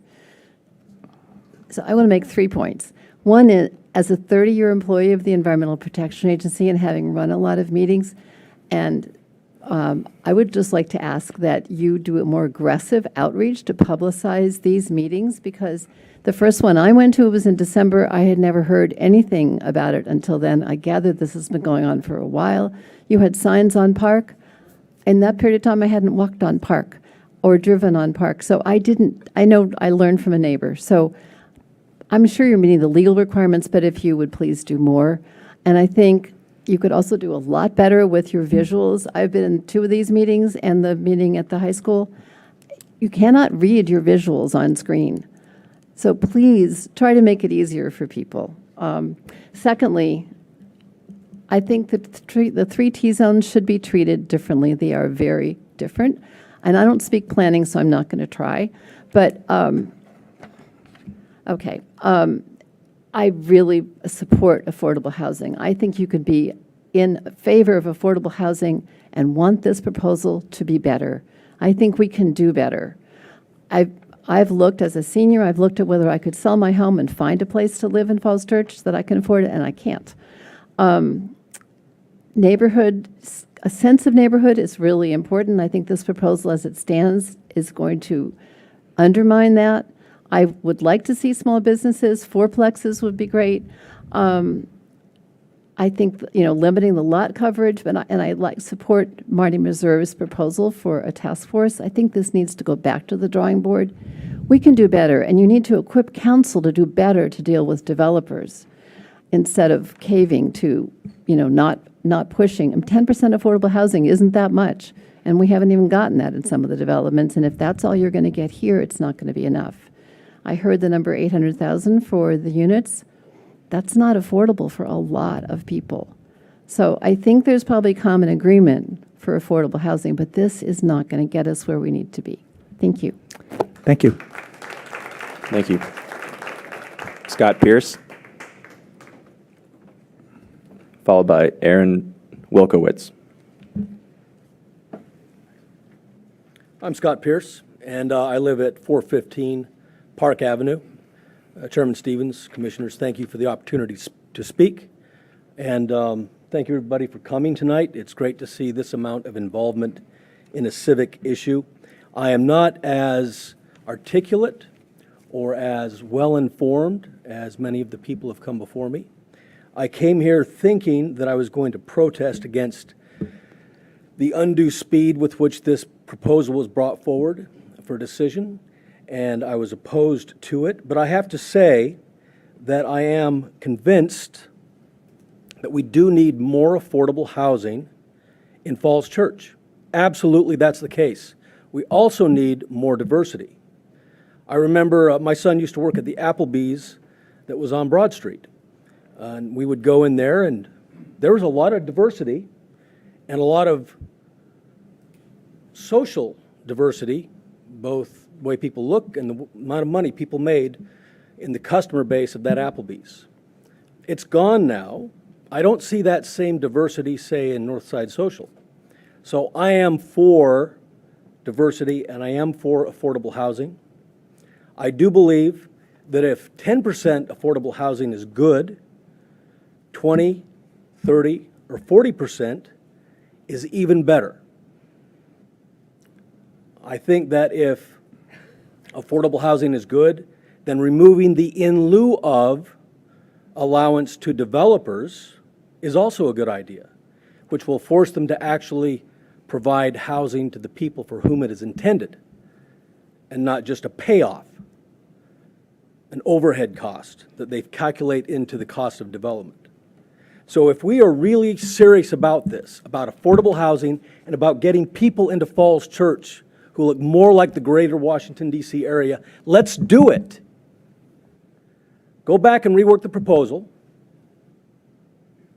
and actually include affordable housing, housing that poor people or working class people, people that serve us in these small businesses can afford. Right now, it looks like it's a developer proposal and it's being rubber stamped. That's how it looks. I'm not sure how it is, but that's how it looks. That's why you have so much turnout tonight. Thank you for the opportunity to speak. Thank you. Thank you. Aaron Wilkowitz, followed by Gene Gresko. Hey there. I want to speak in full 100% support of this proposal. I technically am in Fairfax County, but only by 2 houses, and I consider the city of Falls Church my home. I've lived here for the last 3 years, basically all of COVID. I'm an Arlington refugee because I could not afford to buy a house in Arlington and came out here. I can tell you that so many of my friends are leaving the area because they can't afford to live here, and it is absolutely essential that we build as many houses and as many units of housing near transit as quickly as possible. We cannot afford to wait. We cannot afford to delay. There's an environmental crisis. There's a housing affordability and a housing availability crisis that are all happening right now. We have to approve this plan. We have to approve it now. We should be aggressive in the amount of multifamily dwellings that we allow. We should be aggressive in the number of units that we allow because we've had exclusionary, racist, single-family zoning policies for the last 60 years that have created this market gap where we have an utter shortage of houses that we should not have. And we need to correct for that immediately and quickly. One thing I want to say briefly is that even if a unit is too expensive for somebody who's working class to pay for in the brand new multifamily unit, the other units that have existed for 10 years, 20 years, 50 years are now going to be cheaper, right? So in addition to all of the affordable housing units that are going to be included in this proposal, the fact that we're increasing the overall supply of units will lower the cost. So because it is so important to fix housing affordability and to fix our environmental crisis, again, I urge you to approve this T-zone, to not go back to a drawing board and so many of these committee meetings that are going to take months and months and months. Approve T-zones and approve it now. Thank you so much. Thank you. Thank you. Gene Gresko, followed by D. Lord.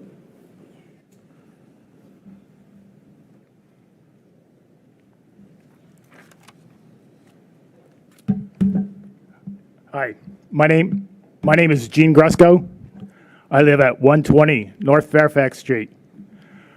I come here to talk about more than just T-zones, but citizen involvement in zoning changes.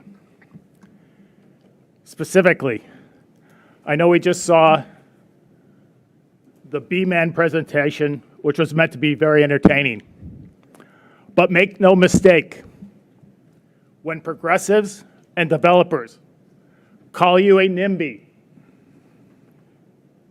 they are actually trying to intimidate you and silence your legitimate concerns.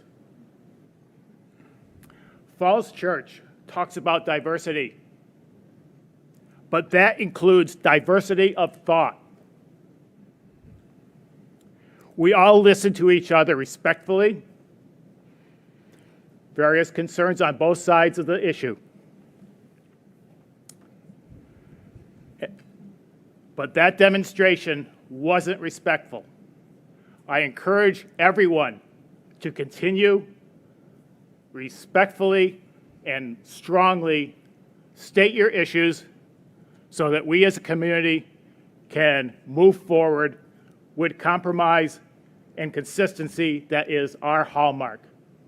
Thank you. Thank you. Thank you. Our last registered in-person speaker is D. Lord, and we have one virtual speaker after that. Hi, I'm Dee Lord. I live on Great Falls Street. It's not particularly relevant, but I've lived here for 35 years. I know the city very well. I've raised 2 children here, and I'm raising my grandson here. I say that because I am deeply committed to the future of this city.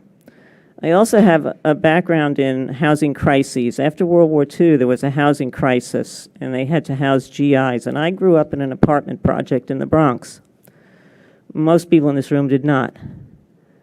And I can tell you that the goal of the people who lived there was to get out of there, and most of them did get out of there. And you can throw up housing in a big hurry with the best of intentions and find out that that's not what you wanted, and that you've transformed Falls Church from a place where people want to live to a place where people don't want to live. And I would encourage you not to do that. And if it means taking more time, then we should take more time.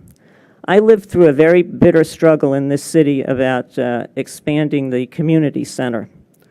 We went through 2 referenda. I was involved in defeating the referendum to expand the community center. To my knowledge, it is still the only referendum that failed in the city, in the history of the city of Falls Church.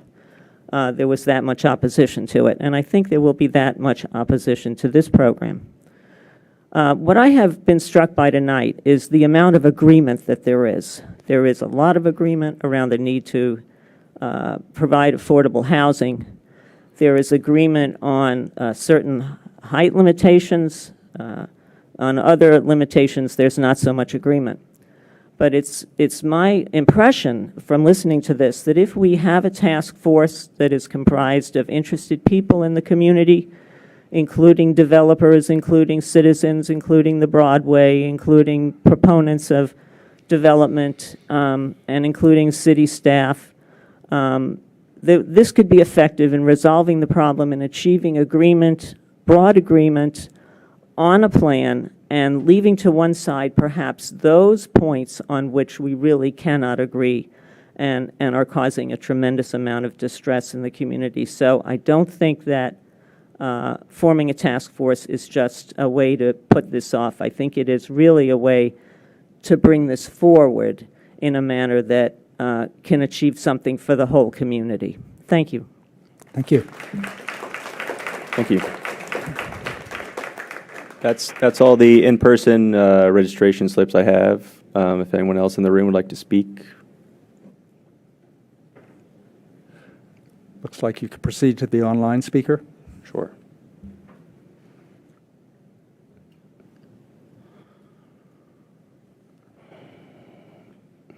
We have Jason Hobby.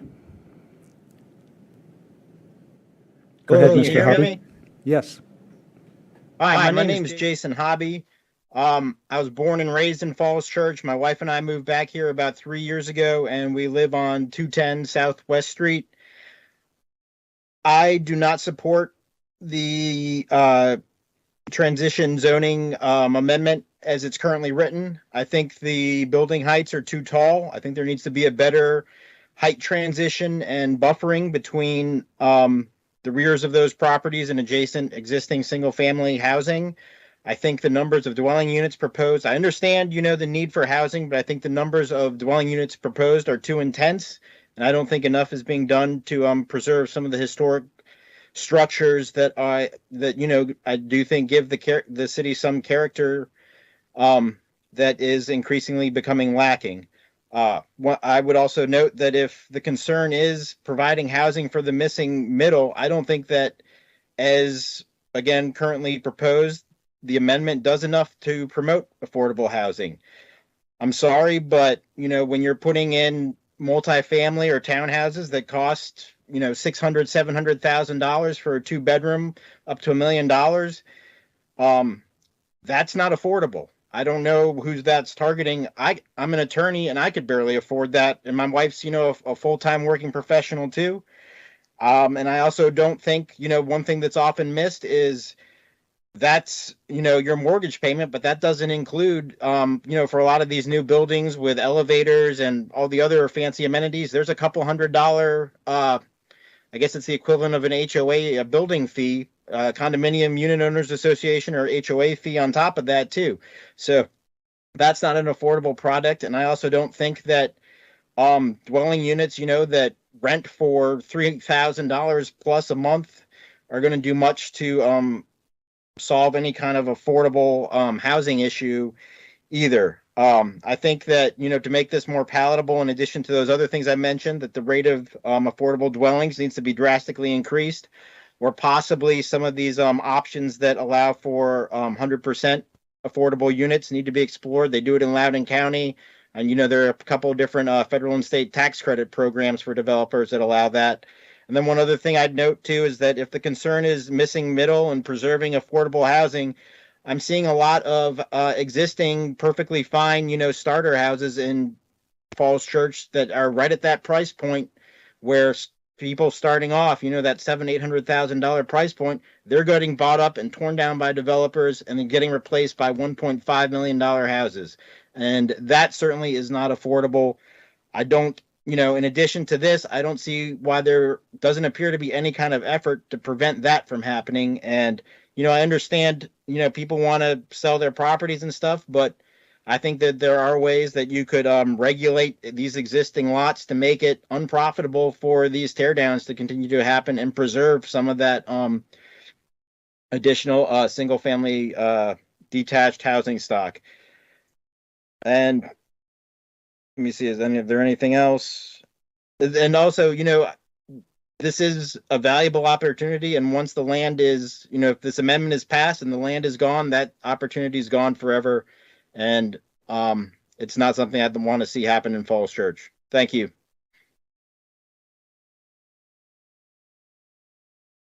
That's all the speakers we have, Chair. All right, so this will conclude the public hearing part. I just want to say thank you to everybody who came and spoke this evening. I'm just terribly impressed with the intelligence of the people that are in this community. So again, thank you very much.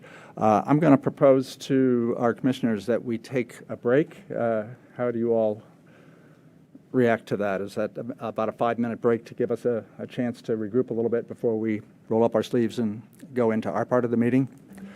Okay, with that, I'll call us in recess till about 10 minutes after.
Trademarked the Little City brand in 2010, and the development that has occurred since then has moved us in a direction of a little city.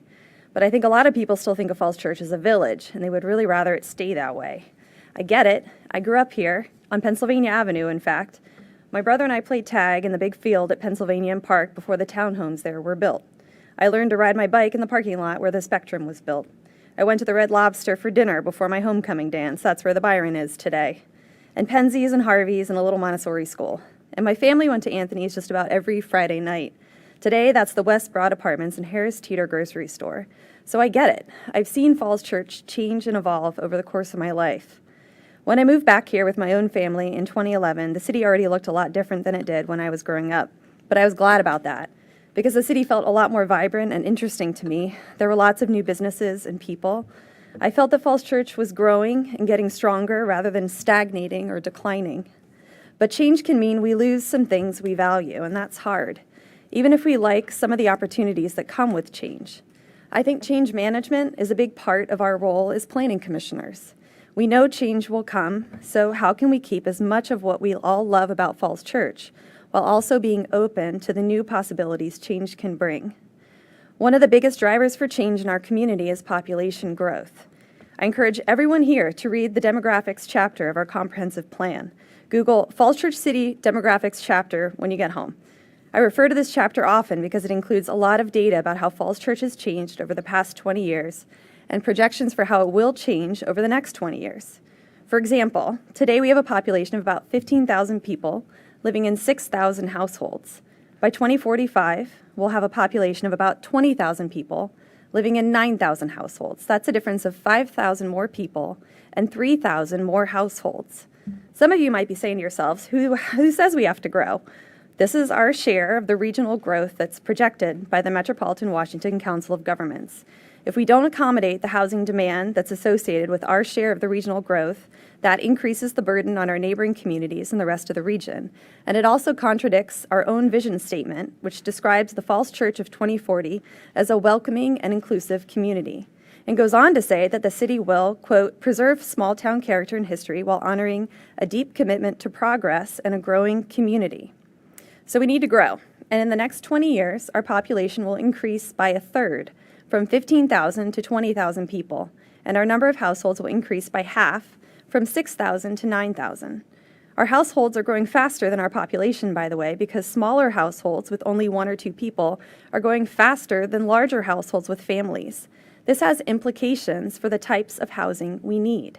And it means the mismatch between our housing stock and the housing needs of our community will continue to grow unless we take action to close that gap. So the question is, where will all of these new people live? And what kinds of housing options will they have? Will their choice mostly consist of single-family homes and large apartment buildings? Or will we be able to offer them something in between those things? I think we'd all agree that our detached single-family homes are out of reach for many people. I think we'd also agree that we don't only want to accommodate our future growth via large multi-acre developments, though they of course have a role to play. So I hope we'd agree that we need to make it possible to build smaller scale multi-family residential like condos, townhomes, quads, or more cottage developments like the railroad cottages. And T-zones are really the only place we have to do that right now. Most of our land is zoned for single-family residential housing, and the land in our business districts is so expensive only larger projects make economic sense for developers. So that's the long story of why we are all here talking about T-zones, and that's why I would like to support the draft motion tonight. But I'll support it for some other reasons too. I'll support it for our local businesses. More people living here is good news for our local businesses. Many of the parcels in T-zones are underutilized. They can be turned into housing that will bring life and vitality to the city and revenues to our businesses. I'll support it for walkability. Falls Church has a unique opportunity to be a truly walkable and bikeable community where residents can attend to their daily needs without having to get in a car. A walkable lifestyle is why so many people want to live in Falls Church. We should create even more destinations for people to walk to and more housing for people who will support those businesses. I'll also support it for affordable housing. I think it's unrealistic to think we can solve our affordable housing problems in T-zones, but these changes can help create housing that is more affordable than the $1.8 million single-family homes being built today. There's a big unmet need for homes at middle price points, too. I think it's also inaccurate to claim that we're doing nothing for affordable housing, whether we require units or cash in lieu or dedicate a share of tax revenues towards affordable housing. Development in T-zones can help support our affordable housing goals. It's part of the solution. And finally, I'd really like to thank the community for your really deep engagement on this issue. I read all of your letters and I listened to all of your comments. I hope you can see your comments reflected in the recommendations we're making to Council. If this motion passes tonight, it will be the continuation of a conversation between Council, Planning Commission, and the community. It's not the end of the road. We'll continue to refine the details of the proposal, and I would encourage you all to stay engaged and continue to help shape it. I hope my comments tonight help you better understand the why behind this whole thing. Thank you. Thank you. Who would like to go next? Derek, do you want to weigh in? Well, first I feel like Commissioner Comont should get a round of applause. I don't know if we're going to do that, but that was amazing. That was great. And I just feel like the dedication to this community and the thoughtfulness that she just put forth is very much reflected in all of you and all of the comments that you have given tonight, but not just tonight. Many of you in the audience were at the other listening sessions and the other Planning Commission meetings, and I'm sure many of you were at the council meetings as well on this. So I know everyone's thinking deeply about policy changes to make this the best community it can possibly be. Now, Commissioner Comont mentioned our growth, and we are going to have population growth. She talked about it going from 15,000 to 20,000, so an additional 5,000 people. I want some of those people to be working class and low and moderate income people. The way in which our T-zone legislation and recommendations is currently written, it will likely lead to housing that is at $800,000. That is not for working class people. That is not affordable housing. That may seem affordable and more affordable than a $1.5 or $1.9 million home, but it is not affordable. Now, I've been studying affordable housing for 20 years. I went to the University of Chicago and got my PhD there in urban sociology. I've been on the Planning Commission for Alexandria. I have been the board chair of a housing authority in Alexandria. I have worked for the Department of Housing and Urban Development. I know how to get affordable housing. We met, I think, January 25th to discuss, as a planning commission, we had a closed session which was open to the public, but the public didn't speak, on how to change this proposal so that we do get affordable housing. It was in the proposal that you all saw as the public. But then we got here, and that legislation changed. I was told about that change 2 days ago before this meeting, based on an assessment of our city attorney and her look at the state statute. And the proposal that I laid out to truly get affordable housing, she said can't be done. I was a planning commissioner in Alexandria. We did it and we got it done. It can be done here. I'm tired of political excuses and I want political will.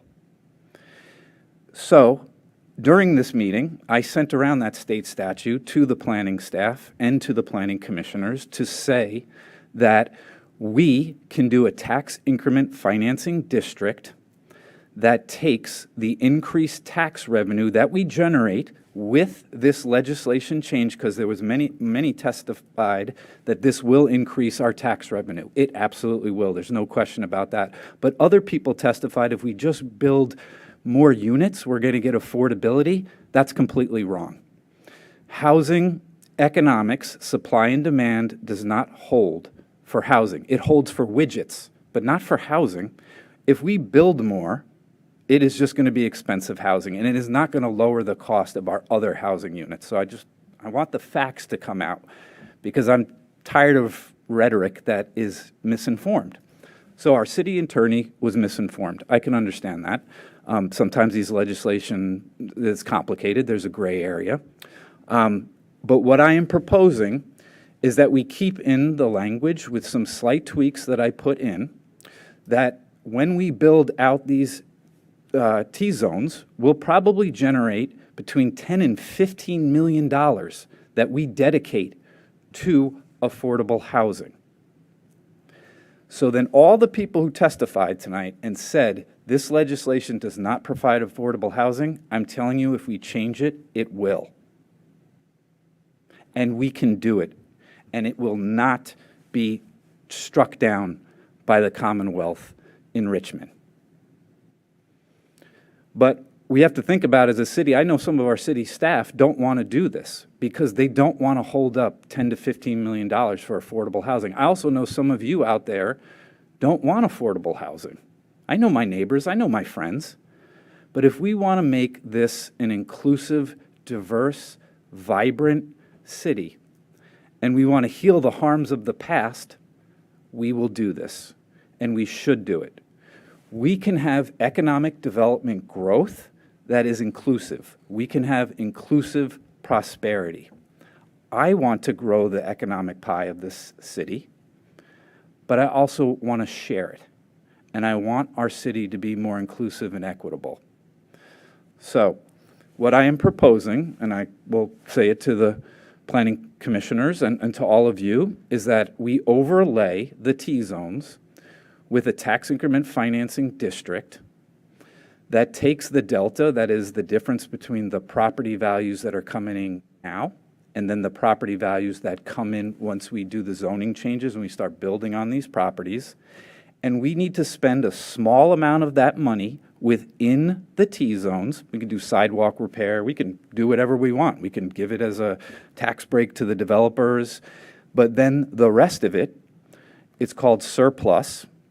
It goes allocated to our general fund, and then we write that general fund that comes from the tax increment financing overlay goes exclusively to affordable housing, to build housing somewhere in Falls Church for people at 50% and below of the area median income.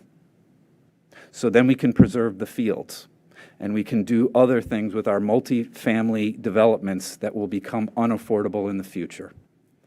And I know we are giving something up. We are giving up that tax base because the schools want it, the parks want it, our roads want it, the library wants it, the community center wants it, but we give to all those places. We give zero out of our general fund to affordable housing. Let's start doing our fair share, just like Fairfax does, just like Alexandria does, just like Arlington does. We've got to spend some of our tax dollars on affordable housing. We have not in the history of our city. So that's what I'm proposing. I am hoping that some of my planning commissioners, not all, will agree to it. I'm hoping that people who are here agree to it, because I know some of you are giving stuff up. You're giving up your views, there's greater density, and you're not happy about it. But a lot of you said you would be okay with giving something up if you get something. And a lot of you asked with getting affordable housing. We will get that if we change this legislation by tweaking it slightly. So I know you're giving something up, but think about what we're getting. We are getting a city that will be vibrant, that will be diverse, that will be affordable for some people, which I think would be tremendous. I joined this planning commission for equitable growth, and this will accomplish that. Thank you. Okay, let me start out. First of all, I mean, our challenge tonight is whatever modifications that we as a commission want to make kind of need to get placed on the proposed motion. So let me ask, first of all, Commissioner Hyra, is there a way where your description of having a TIF with the collection of additional tax revenues being used in the district, is there a way that can be put in the text of our motion? And then I'll open it up to comments from commissioners as to what they think about it. So right now, it's just, is there a place to do that? And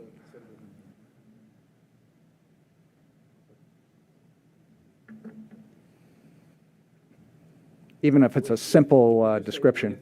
The majority of the revenues directed to the Affordable Housing Fund. And then maybe say You need your microphone. general fund? I'm sorry. So first, just let's take out all the striking, right? And the first sentence, when we get to collect additional tax revenue generated from the T-zoned properties that redevelop with most, I mean, we can say 90%. It's up to you guys. I'm fine with most. It's just that according to the state statutes, some of the tax revenue has to be spent in the district. It doesn't say how much needs to be spent. But then we do have to say that the surplus revenue, beyond the revenue that goes into the T-zones, goes into the general fund to then be dedicated to the Affordable Housing Fund. And then I would just keep all the rest. Well, let me open it up to the commissioners. Anybody have any reaction to whether this will be kind of put back into the proposed motion? Mr. Chair, just a question actually for staff then, just because this came up with some of the public comments, folks who were concerned about units not being built within the T-zones. Can you describe what happens to funds in the Affordable Housing Fund? How does that get used, and how could that play out with this proposal? Sure. So the city does have an affordable housing fund, has had one for a number of years, and it can be used for a variety of things. Today, the council is is making a positive sort of motion on a number of fronts on affordable housing. They're using oftentimes grant funds or cash in lieu contributions from developers to either extend control periods on committed affordable units, or recently there's been a home ownership program stood up where market rate units are purchased and then sold with a covenant at a reduced rate, and then the difference in that returns to the revolving fund when the unit's sold, so that it can be used to purchase. Right, it maintains in perpetuity the affordability of the units. So that's what the Affordable Housing Fund has been used for most recently.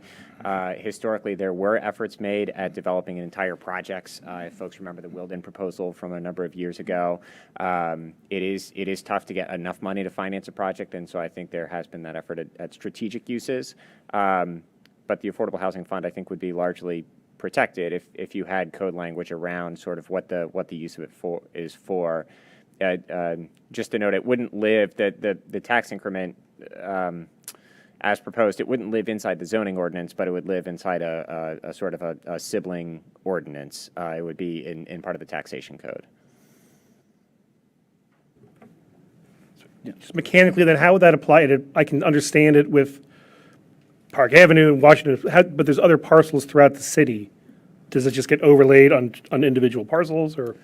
Yeah, as proposed, the overlay district would coincide with the zoning map, and so the additional revenue, the difference would be collected from T-zoned parcels, and I think the proposal on the table is that a proportion would be spent for physical investments in the T-zones, and that would match the requirements in the state code.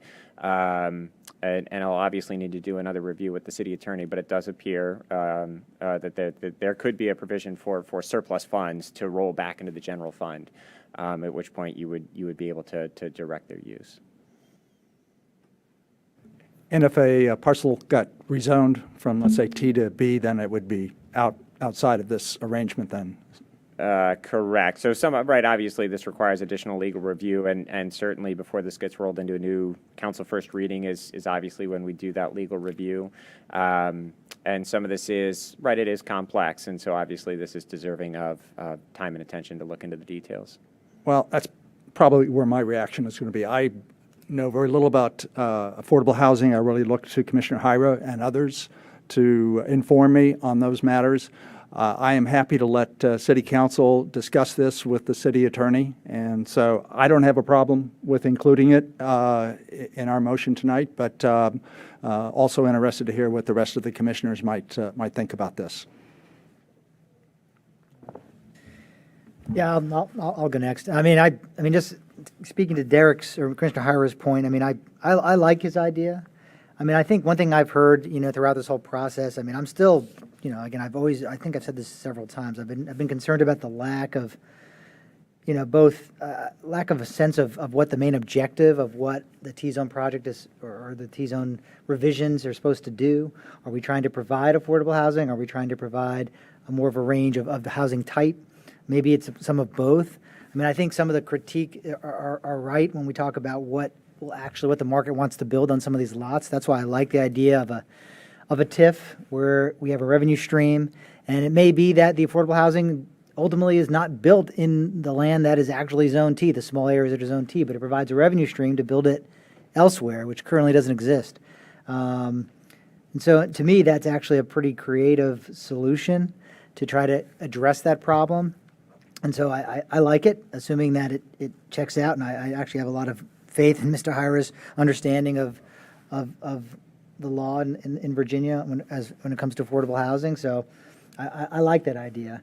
I mean, on other issues, and then I'll let other folks go. I mean, I think we do need smaller residential units. I mean, otherwise, all we are going to see are what's being built today. We don't see any new townhouses being built. We see large single-family, $1.8 million homes. And I think we need smaller units. And so to me, that's been a big focus of what I think the T-zone update needs to encourage, especially on Park. And I think that's something we need to look at. I also will say we did receive, in addition to all the feedback from the community, which first of all, as it's already been said, but it's been obviously a very helpful and critical part of this process for us to hear from the community throughout this long process, and it's not over yet, but it certainly has informed the process. It's informed my views and opinions on this issue, and so I find it to be very helpful, and I thank everybody who's participated. I will say some of the feedback we got was also from people in the development community, which provided some insight, and I don't like the sort of critiques that this is about, pleasing developers, but we live in the real world, and we have to understand what the market wants to build. We could draft all types of stuff in our comp plan and in our ordinance, and if it's not in sync some degree with what the market wants to build, what people can get financing to build, what banks are willing to loan developers, money to do. It just won't happen. And then we're kind of stuck where we are. So there was some concern about the building lot coverage issue, and perhaps, going higher than 60%, maybe as high as 70 or 75%. And, thinking about that issue more, I think I'm okay with that. If we had a higher number, I think 60 might be too restrictive. And looking at how small some of these properties are and what that might mean. So I'm open to that. I don't know how others feel, but I'm open to recommending a larger number as far as that goes. This will go back to council. It's, I think everyone in the room knows that this is not the end of the process, whatever we do tonight. And it's very likely that if council decides to incorporate some of our recommendations, it's going to come back out and back to us again, and this process will continue. And so the public input will continue. It will continue to evolve. But I do feel that, I'm ready to proceed tonight and make a recommendation and kind of move this to the next step and give it back to council and let them absorb all that's transpired and then decide what they're going to do. And if it's to make the changes and refer it back out, then I think we're ready to continue to work with them on refining it and getting it to a point where something can be approved ultimately that will benefit the community. So that's kind of where I'm at. It's been a long process to get here, but I think I'm certainly ready. I hope the rest of the commission is ready to move this to the next step. Okay, thank you. Anybody else like to weigh in with any changes or comments or questions? Specific to the overlay, I continue to support that wholeheartedly. Just a few comments. Number one, I heard the comments about the need for better engagement. I think that's just something that we're plagued with. It's hard, it's challenging, and this process started during COVID, which made it even harder. But I think to Mr. Krasner's point, there's a lot of, this process is nowhere near over. There'll be many more opportunities to engage, but I do think we can reflect on how better to, I think, actively and aggressively get in front of people on major zoning changes. I did hear quite a lot of support for more affordable housing and more diverse housing here, so I continue to take, I find that very encouraging from the community. I'm really glad people came to share that. I hear some, I guess I have a question, there was a comment on the historic buildings. I know in our recommendation, we add a required consideration to encourage preserving and incorporating any designated historic structure into project design. Somebody had commented that it's further down on the page under environmental, environmental sustainability E. I guess just a question to staff with respect to concerns that historic buildings will be demolished. Could you sort of speak to paragraph E there in terms of the impact, and so the expected sort of, what would that required consideration look like?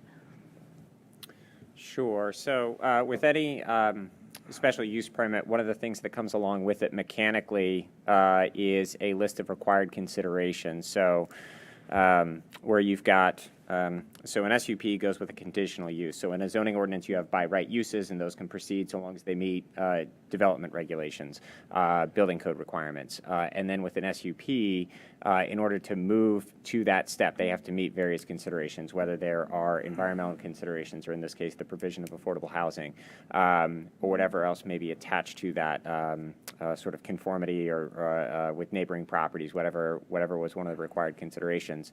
So this would stipulate that as part of approving an SUP for a project that includes a historic structure, there would be an acknowledgement given that that structure needs to be incorporated into the project design versus leveled. And of course, this doesn't remove, and so what that would encourage, right, that would signal to folks when they're considering buying one of these properties for development, the expectation is you're going to find a way to build that property, that structure into the project design. So it's an important signal to send, because it would provide that guidance even when people are thinking about buying a property or putting a contract on a property. The first thing staff's going to tell them is, it's a historic structure, you got to figure out how to design it into the project. And of course, the existing protections for historic structures would exist, which is if someone comes in for an application to demolish, they have a 12-month waiting period to take down that structure. And that the purpose of that 12-month period is that they have to put it out on the market. And if someone wants to buy that structure and preserve it at a fair market value, then they can do that. So there would be an incentive for people to develop with the structure. And if they didn't want to do that, then they would have that mandatory 1-year waiting period, which can be a big disincentive because you're essentially sitting on a property and paying costs on it for a year.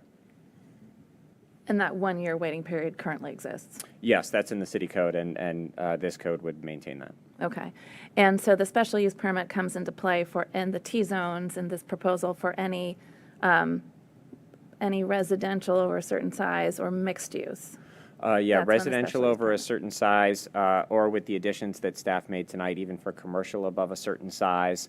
By right commercial, like it functions today, those historic structures would still be protected under the HCC, but not under the SUP provisions. It's a lot of acronyms. I apologize for that. Okay. That's helpful. I guess I wanted to, sort of, so that makes sense to me. I guess I just have hearing concerns about lack of, sort of, if I boil down what I think the gist of a lot of the concerns about the development are, it's sort of lack of community oversight of development in some of these zones, and I think that speaks to the by right versus what's covered by right and what's covered by special use permit. We know we need more housing, and so the current proposal is eliminating single-family housing and allowing quads by right up to, the certain height, which I think is a terrific proposal. I think there's some concerns about the by right. There have been concerns expressed about the by right commercial. And I think about that in particular on Park Avenue, which we've said is a great street. So I guess what I wanted to suggest to the commissioners is that we modify, if you can go up a little bit to land use, the land use section. We're already recognizing in paragraph C here that North Washington, due to the comprehensive plan, we're trying to encourage more commercial there. So we're already putting in some specific language there. I'd like to add some specific language in paragraph D on Park, recognizing the different type of development there. We're saying re-examine the proposed allowable commercial uses along Park Avenue. And I'd like to recommend that we add a sentence that says, and consider commercial uses along Park as a conditional use. And my intention behind that is that, that is a great street. It's a community street. It's a street that a lot of people walk on, with the Memorial Day parade. I in particular am concerned about both design and activity, like usage on that street. And so I think that is a place where, I'd love to see more neighborhoods serving commercial there, but I'd also like to retain the oversight of the special use permit process there, and limit the by right to the small multifamily housing that we've already spoken about. Okay, thank you. Mr. Stoddard or Mr. Trainer, is that something we can add? Yeah, I think you could, so an important thing to keep in mind, and I think it achieves the purpose, just one thing I want to sort of put out there for the group is that with any zoning ordinance, you have to allow some by right use. And that it comes down from actually the constitutional law that you can't take someone's property by denying them a fair use of it. So any zoning ordinance also always has to provide some economical by right use.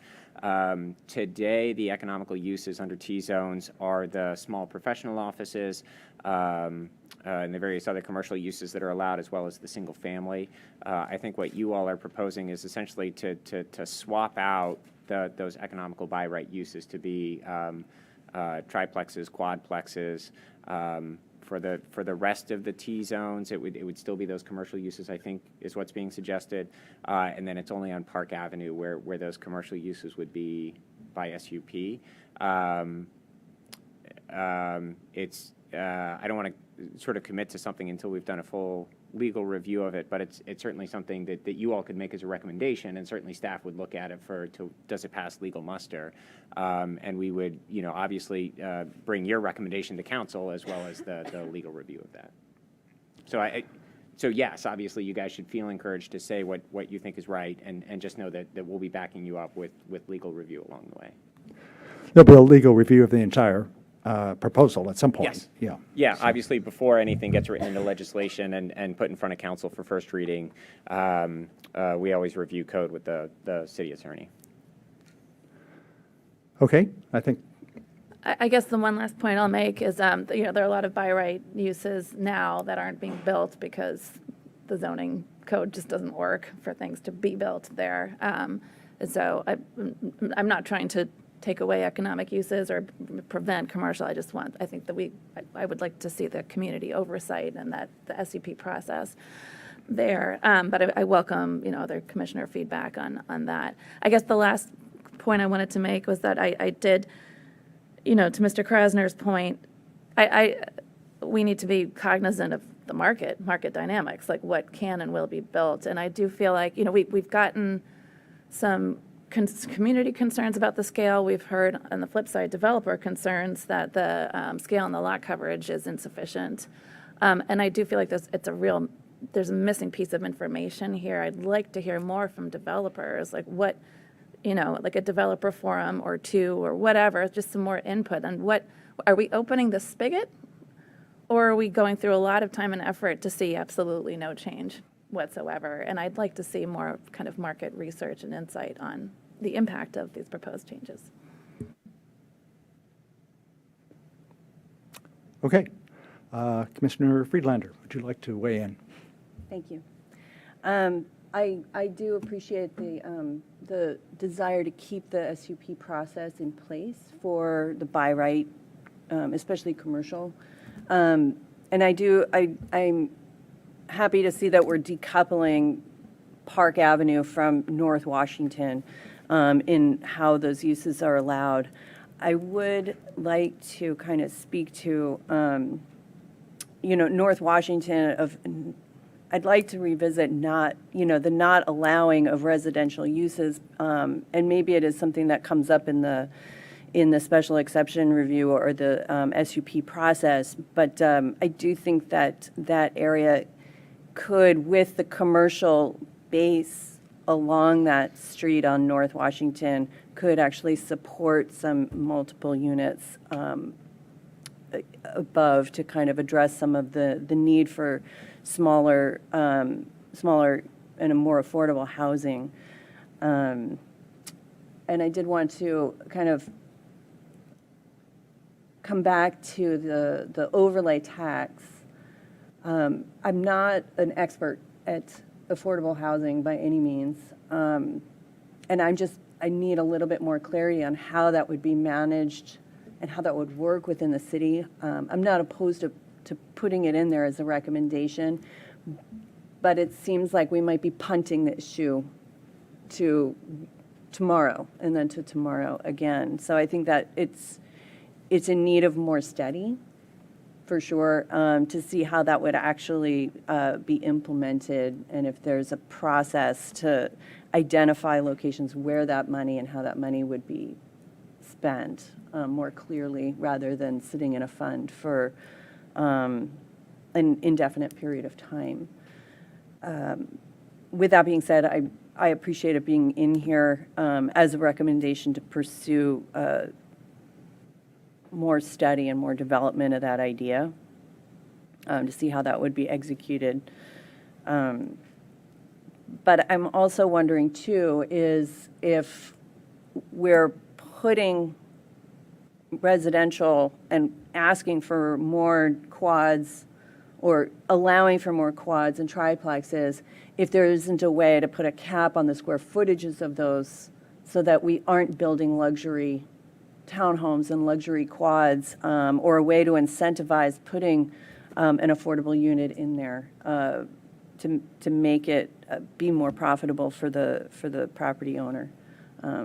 Again, I think it's something that merits a little bit more study, but it would be important to maybe add something like that in there to investigate putting a cap on square footage of individual units, if that's what we're really looking for in this affordable housing portion.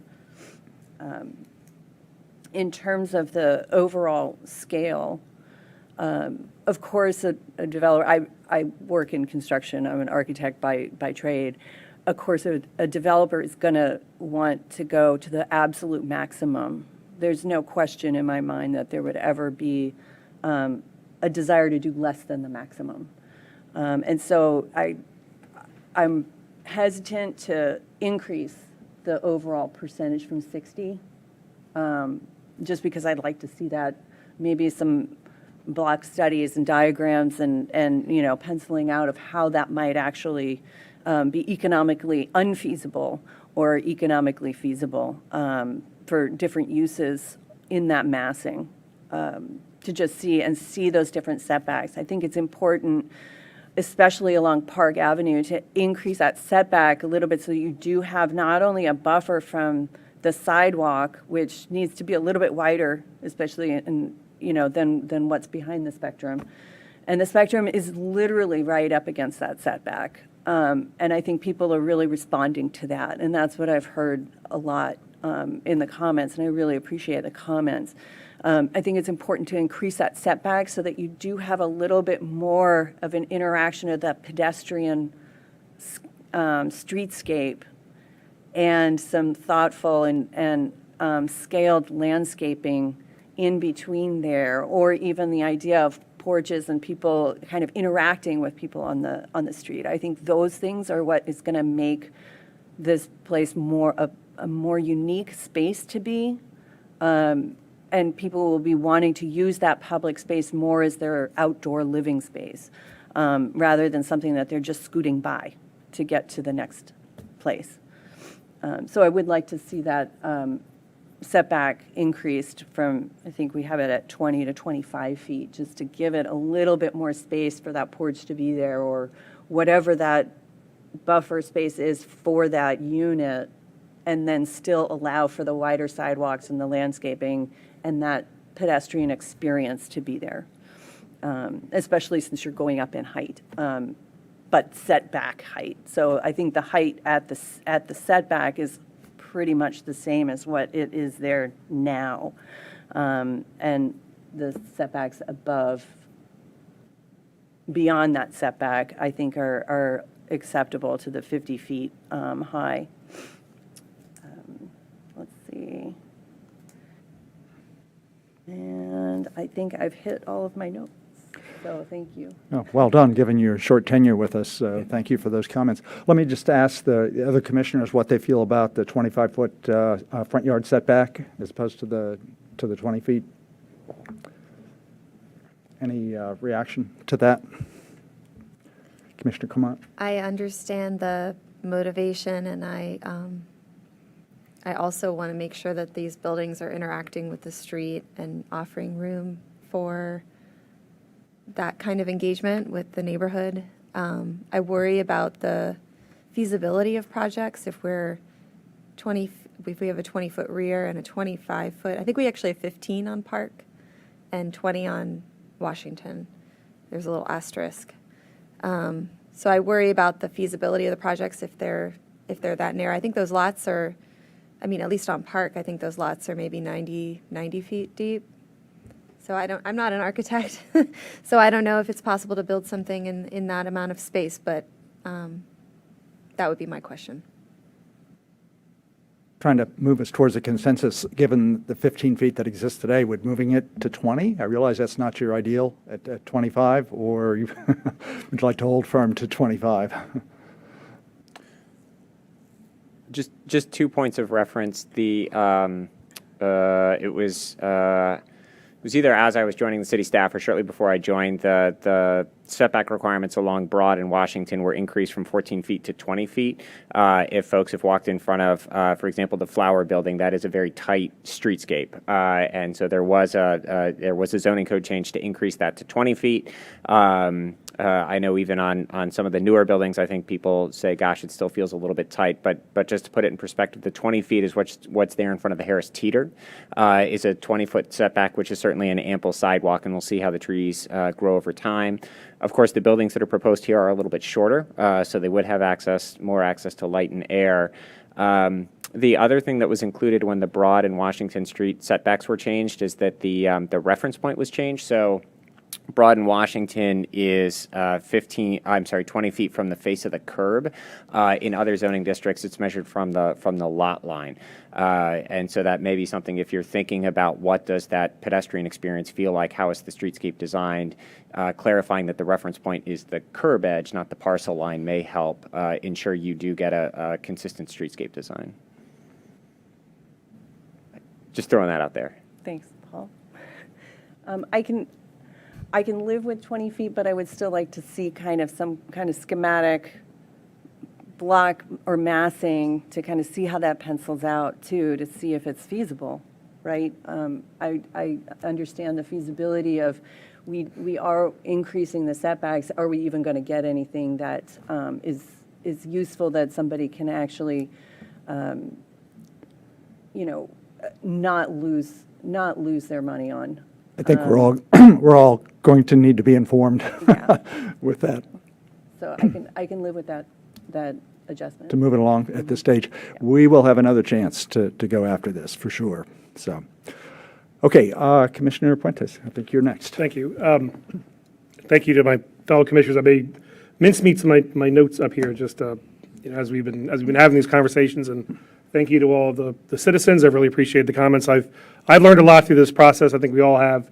I've been in the field for a while, and this is a very unique one. So it's not a lot of precedent for it. I really appreciate all the comments.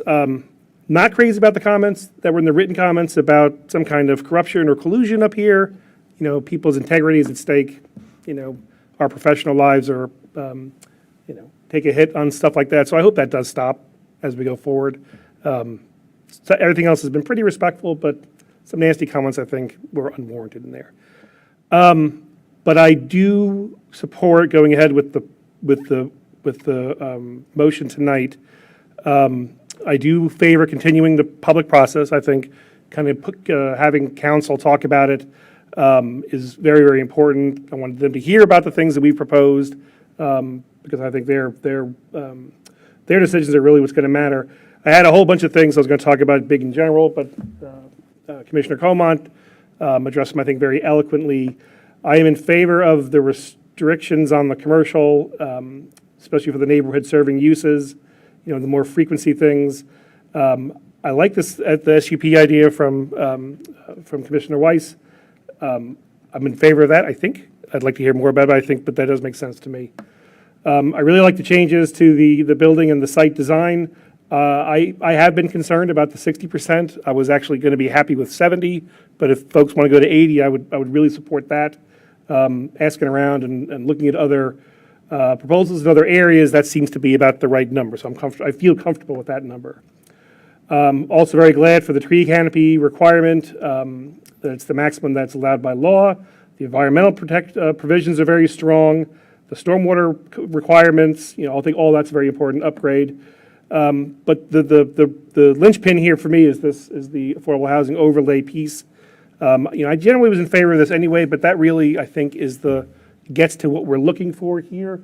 And what's been proposed is actually a really big deal, right? They do TIF overlays in other states. Minnesota, I think, most famously probably does this the most. I was dismayed when we found out that Virginia can't do it. I'm very happy now we learned that Virginia probably can do it again. But it really does kind of hit all the things that folks have talked about here today, and it would make a big difference. It may not make a big difference in the TIF zones necessarily, for all the reasons that we mentioned, but that kind of money actually puts a lot of flexibility with the city. Mr. Stoddard talked about the homeownership program, lots of creativity that can come with the money from programs that we always say that we always want. This really puts the money where our mouth is, and I just think it's a great idea. I hope we can get it done. And that's it. I'm fair to move this forward. Thanks. Okay, well, thank you very much. So that leaves it up to me. I'll try to get through a couple of points quickly so that we can go ahead and take a vote. A couple of technical clarifications first. I guess if we could go to the proposed motion, the 60% building lot coverage item. It's under building and site design. Should we clarify that that includes both the by right as well as the special use permit options? Just so council knows where we came from on that. If you can add that, I guess, applicable to both by right and SUP options.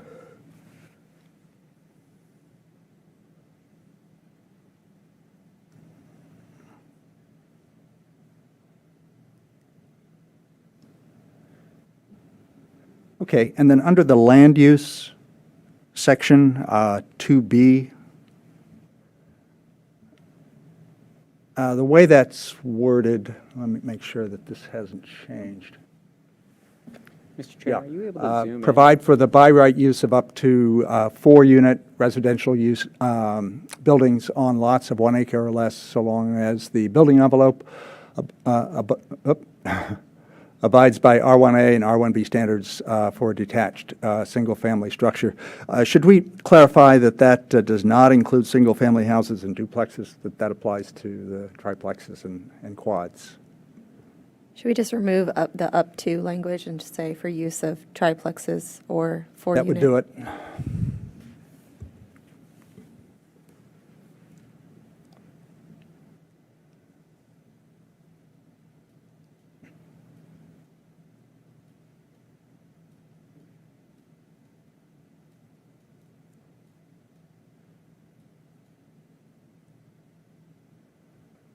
Okay, then the last technical point is actually a question for Commissioner Comont. We had talked about universal design, and I'm just wondering if there isn't some way to include this as something, as an expression to council that this is something we would like them to look at. For people who are not familiar with universal design, these are design features in units that make them more accessible to older people, people that might have a health issue.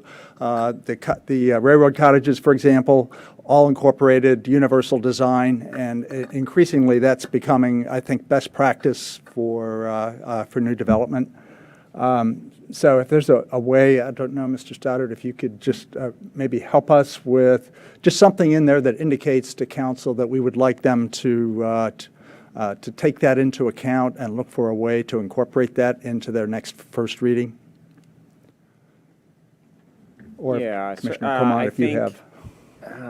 It can be a very general statement. Yeah, I think there's a way to do it. I'm just thinking about the sections within the motion rather than trying to create a new one. Can you scroll down, Mr. Chair? You could do Probably it under building and site design, I would think. You could add a new letter under F. G. Yeah, and stipulate that sort of. Encourage council to look at at ways to incorporate universal design. Mm-hmm. Yeah, I think it's just to flag. It can be more difficult to incorporate in smaller projects, but obviously the cottage housing, the way those are designed, it's elements such as wider doorways. It's the way the kitchens are designed, the sinks are designed, no threshold entryways, and making sure that all the basic things you need are on one level of the home, kitchen, bathroom, bedroom, living, dining areas. So it can certainly be done. So typically it motivates sort of one floor living, so it may not be, in a multi-story structure, the whole thing may not provide universal design, but A lot of challenges, right? yeah, but it might be that sort of where the grades on the street permit it, you might be able to get some of the ground floor units. I think as much as anything, to sensitize more people to be aware of that need. As I get older, I certainly have become more aware of those needs. Yeah. Well, for anyone interested, like a simple application is actually the door at the community center. It's you don't have to be able to grasp the handle to open it. You can simply stick your arm in the handle and pull it open. And it's things like that, thinking about how people's abilities change over time. You know, whether they age or something else. And so just thinking through, can someone live independently for as long as possible? Good. Okay, that's all the technical. Oh, go ahead, Commissioner. Come on. On the building lot coverage, we had 2 suggestions to increase that to 70%. Is that something that we want to discuss? Yeah, I was going to flag that issue. And we heard, I mean, if people look at our comments, I mean, I heard from several commissioners they wanted to hear from the development community. Well, we got about half a dozen letters from the development community in our package. And, I mean, they all flagged that as a potential stumbling block to producing anything beyond townhouses. So if folks want to encourage more than just townhouses and, you know, including, you know, some of these small multifamily, we might need, maybe by SUP they can go higher. I mean, I think we need to provide some opportunity to go higher than that. I think I'm seeing a lot of positive head nods, so that's certainly within the range of what, you know, I could live with if we want to change the 60 to 70. I think, again, this comes to the decoupling of Park Avenue T-zones from North Washington. I think in North Washington, I'm in complete support of that. I think when you're transitioning from Broad Street and down Park, I don't think you'll be able to get your tree canopy if you're at 70%. I mean, that's why I think it and maybe those 2 zones need to be addressed separately in that lot coverage. Any reaction? Again, if we have both requirements in and developers can do it, then great, maybe it encourages them to be more creative about their tree canopy, which I agree needs to be in there for sure. Mr. Stoddard, do you see a problem with having a split coverage between Park Avenue and North Washington in our recommendation back to council? Well, you've got your uses split, as sort of written, you've got your uses split, you know, North Washington, Park Avenue, other T-zones. It should be possible to structure sort of the limits different, the lot coverage limits differently based on the different districts. The one thing you might want to do, obviously, there is going to be additional engagement sort of on this even before it gets to their first reading. Maybe this is something you sort of ask them to sort of give another look to and say, look, we think it should be somewhere between these 2 numbers. Some way of signaling. Well, they recommended 80. I mean, right? They recommended, the council recommended to us 80. Right. And initially, we kind of felt like maybe that was too much. We said, okay, Starting 60. out at 40. Yeah. And so, yeah, I don't know. That's why I'm saying if it's by special permit, then, I mean, folks have to demonstrate that, and there's oversight over the design and balancing competing interests like tree canopy and other things. I just think if you want to see like a, you know, like a, for example, like a 4-unit, you know, type of thing on Park, which I wouldn't be opposed to something at that scale. I mean, I don't think I want to see a large multifamily, but, and you know, 60 might be a little tight. Some of the lots are very small. I mean, you know, and so without consolidation, I mean, without like significant consolidation, which might be difficult, I'm concerned that without some ability to go higher, it could become an issue, just based on what we heard from folks who, you know, are building that. So that was the reason I flagged it. Initially, I think I was very keen on the 60 number, but you know, we seem to get some feedback from the, you know, the development community that might be an issue. So, just to suggest that, sorry to interrupt, but what you might be able to use is the same construction that's proposed for F, where you would set a by right lot coverage limit of 60%, and then with an SUP, right. Something like that. You could allow for a higher lot coverage because, of course, the SUP does allow for design controls and design review. Can you construct some language to add there? That sounds agreeable to me. Sure. I think what you would say is sort of set the maximum by right building lot coverage of 60%, with an allowance and the maximum lot coverage for conditional uses, SUPs, up to. I think it's sort of how you all weigh the comments coming in the comment letters about what number you want to put in. I don't know. It seemed like 70 was, I know some people, I'm sure there are folks that would want to build, who want to build would say they want more, but it seemed like 70 was like there was some consensus in the comments that at least 70% would provide more flexibility. And if it's under SUP, again, there's still a lot of oversight in allowing that. It just means that it's permitted to ask for that much. Doesn't mean you automatically get it. But it allows someone to come in with a design up to that level, and then it gets evaluated to see if it works. But if it's not in there as an option, then that's it. Then they're capped, and we wouldn't have the ability to allow more under any circumstance. Is there some additional language then on that A that? Yeah, so I think it might be set a maximum by right building lot coverage of 60% and a maximum conditional building lot coverage of, I think the number I heard was 70%. 70, yeah. And I'm being very cautious about that number because I don't want to be putting words in the commission's No, mouth. that's what I said. I don't know if other folks agree with that, but that's what I said. I'll chime in and say I agree with that. I support it in the principle. I'm still uncomfortable with the 60% versus 70 versus 75%. It feels a little bit like grasping at straws, and like reading through the developer comments, there's a handful varied. said that, but a handful said otherwise. Something else. So, That's right. And I think we need additional time to absorb those comments and as someone said, to see some illustrations of what would come about from that. That's not going to happen now. That's not going to happen this evening. So I think we're just trying to launch this thing and at least try to share with council that 60% was not a scientific number. It's not something that we feel is a hard stake in the ground. That they may, in their wisdom, look at it a little differently. And I don't think that would cause any problems with us. So does the language that's there work for? That works for me. That works for me. Okay. All right. I think we've accomplished that. I had a couple of just kind of overall comments that I wanted to make, and then we can go ahead and move to motion. I'm sorry. Can we move back? I do want to make sure that you do the conditional building lot coverage amount of 70% with the SUP process still in place for by right. Yeah, so that- conditional use means it goes through the SUP Okay. process. So My they're one and the mistake. same.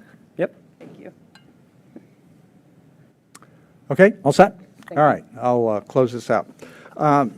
As I was thinking about this item, it occurs to me that we've probably spent more time on this T-zone issue than we spent on reviewing the West Falls project or the City Hall renovation or the library renovation. And that's just how this issue has evolved. But I think where that leads me is for those who've requested that we just reject this and tell people to start all over. I kind of feel like we've given this as much depth as a body of people who are, for the most part, not professionals in this can do, but coming out of the community. So I think it would also be a problem if we just rejected council's proposal in terms of the message that it would send back to City Council, because I look at the goals that City Council established, trying to improve opportunities for development in a zoning district that has seen almost no recent development, and also to encourage more diverse housing types. So that we can avoid a situation where we have just the large McMansions and the large multi-unit apartment buildings. I think we're all eager to fill in the housing types that are in between that. So I think if we just simply said reject, go back to the beginning, it would send a very confusing message back to council regarding these very important goals that I really support them and applaud them for having adopted to begin with. However, having said that, the initial effort that they forwarded to us in terms of the text amendment, in my view, kind of risks departing from the role and purpose of a transition, at least the way it's stated in our comprehensive plans. And it would produce buildings that, in effect, would look more like buildings that would be appropriate for a business zone than a transition zone. So that's what guided me into wanting to take a look at the details of the council's text language and see if there wasn't a way that we could bring buildings that might occur in transition zones to be more consistent with the language that exists in our comprehensive plan and our small area plans today with respect to transition zones. And I would just encourage everybody that what we do here this evening, it's not the end of the process, as many of us have said here, but rather it's a continuation. I believe this the zoning amendments will get better over time as we collect public comment, as we think about it, as council thinks about it, and we continue to work towards, I think, ultimately it will be a better solution. So I will support this tonight. And with that, I would be happy to, I'm sorry, did you have a comment? I just wanted to put one small thing in. Yes. Because I just noticed that on what we just discussed on building and site design, D, we have consistent with Virginia State Code, and then we have the code. I would recommend that on the affordable housing, that we insert the state code so that it is clear where we found the information that it can be done, because we do have sort of a conflict with our city attorney and what I'm recommending, and I want to make sure that the state statute is in our recommendation back to council so that all council can go see it themselves. Does that make sense? So can we go to the affordable housing instead of with all such revenue directed to the affordable? All right, overlay tax generated from T zones that with all such revenues. Oh, it has to be with all such surplus revenue directed to, and then after surplus revenue directed to the Affordable Housing Fund, and then maybe we could just put in parens consistent with, there's like, I don't know, the state statute is like a weird symbol. You can just pull it from Above. yeah, pull it from Squiggly, above. yeah. I don't know what that is. I don't even know what you would call that. And then I'll just read Sections. the state statute. Where is All right, it? so 5.8.1 dash 3245 dot 2. That's it. That's it. I do tot 2. There's another dot. Because 2 is the collection of the funds, and then 4 is the use of the funds. Other two.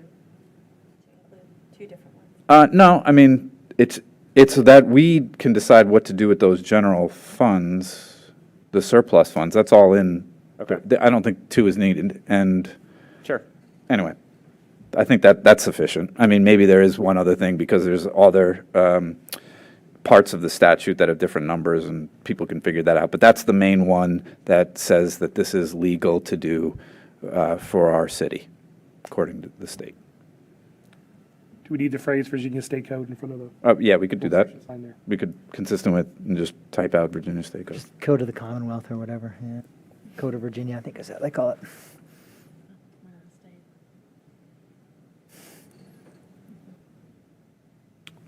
Okay. Additional text below. No? Delete G. Oh, yeah, sorry. Okay. Yes, take G out.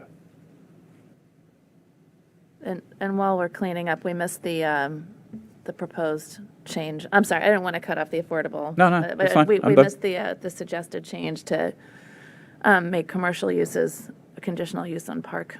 So we could go back to that.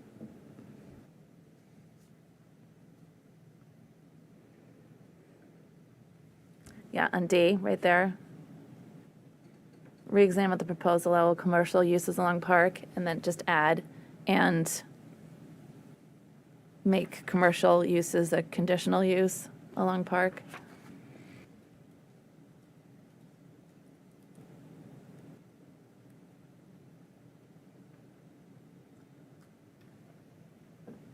Okay?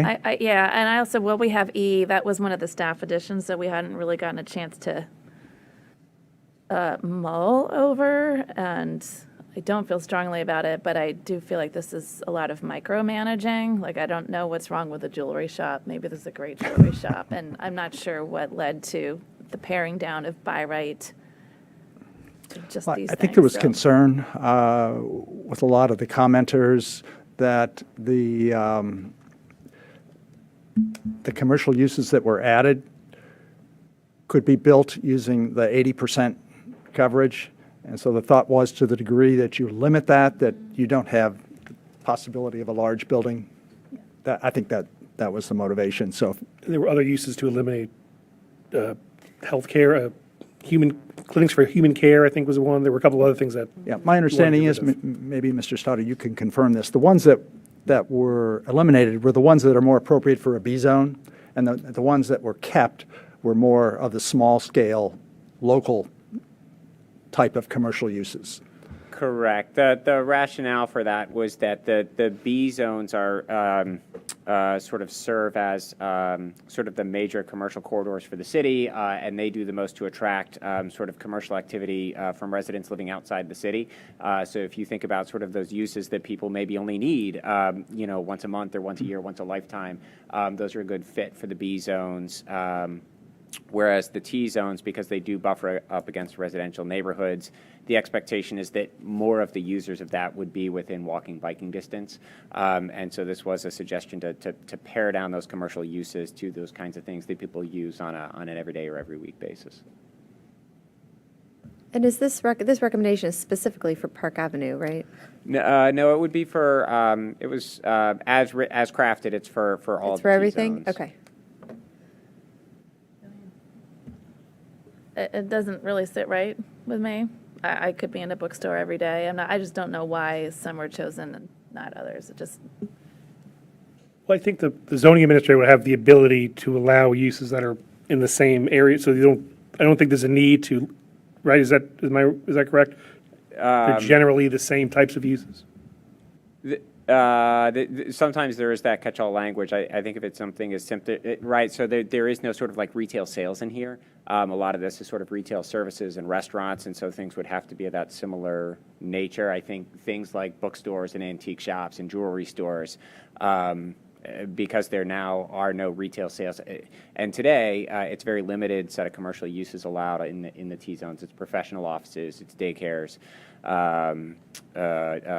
residential institutions, inns and beds and breakfasts, which are limited to, I think, no more than 12 rooms. So this would add to that list of relatively sort of modest uses. sorry, and are clinics for human care still in the list, or is that also? So that would also come out with the staff recommendation.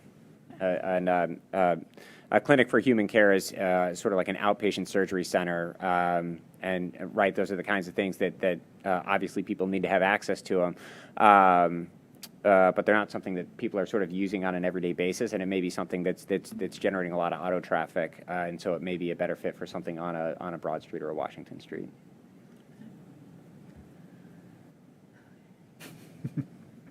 But again, this is not specific to Park Avenue, this staff recommendation. I guess that's what I'm also a little confused about. I can see limiting like the by right commercial uses on Park, but it doesn't seem as necessary on a street like Washington.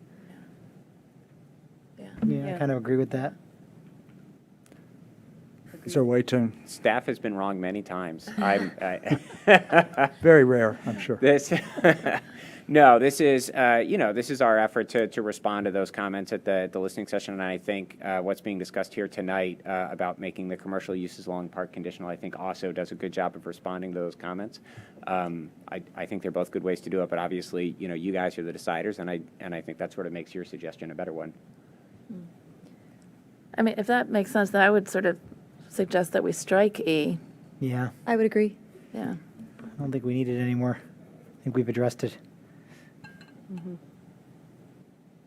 You want to strike E completely?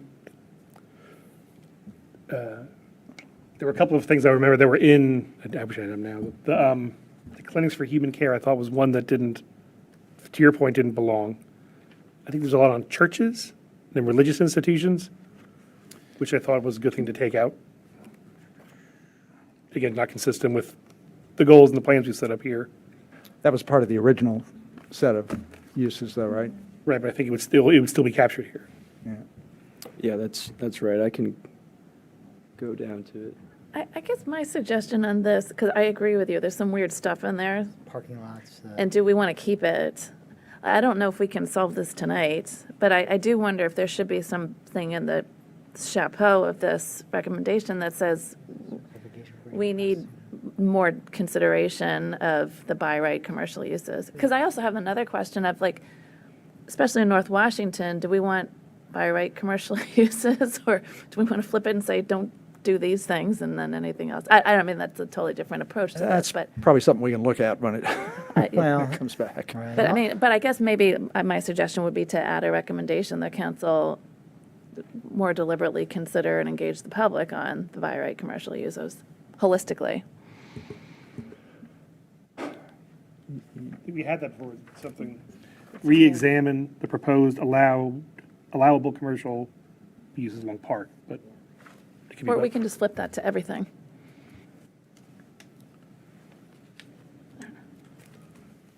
Eliminate the Park Avenue then? No, I mean, I guess I would like a reexamination of all the by right commercial uses, But that would do that, right? I mean, Huh? if we eliminate Park Avenue on that sentence, that would do that, perhaps? That would, but then we just need to separate the and make commercial uses a conditional use on Park, so we just need to break that paragraph up. Yeah, that's a good solution. Go ahead and propose Mr. what you'd Trainer, like. can you go back to that? Okay, so scroll down. Can you just copy the text, re-examine the proposed allowable commercial uses? And just make that its own paragraph? Make it section D, or section E. Yes, delete the text that you have in paragraph E and replace it with re-examine the proposed by right commercial uses.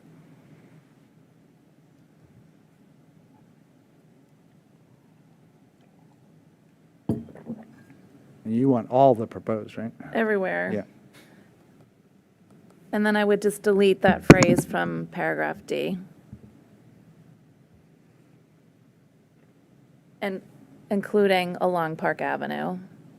Yeah. And I guess the and, yeah. Mm-hmm.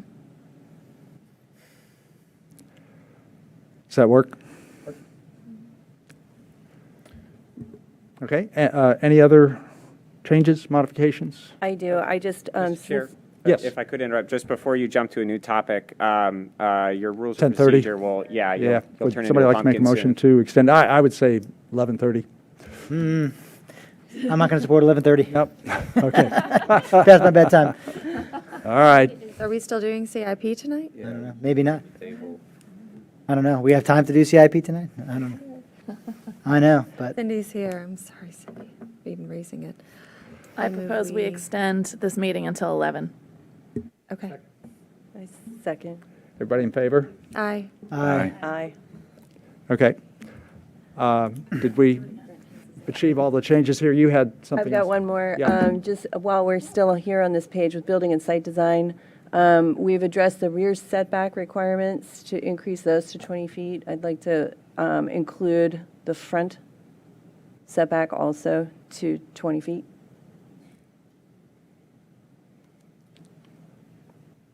again, what are we doing?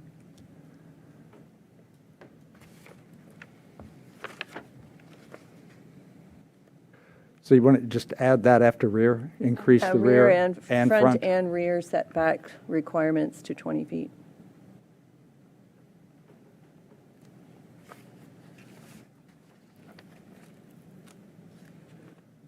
Does that accomplish it for you? Yeah, thank you. Okay, anything else? I think we're at the point where somebody could make a motion. Commissioner Comont, you look like you're ready.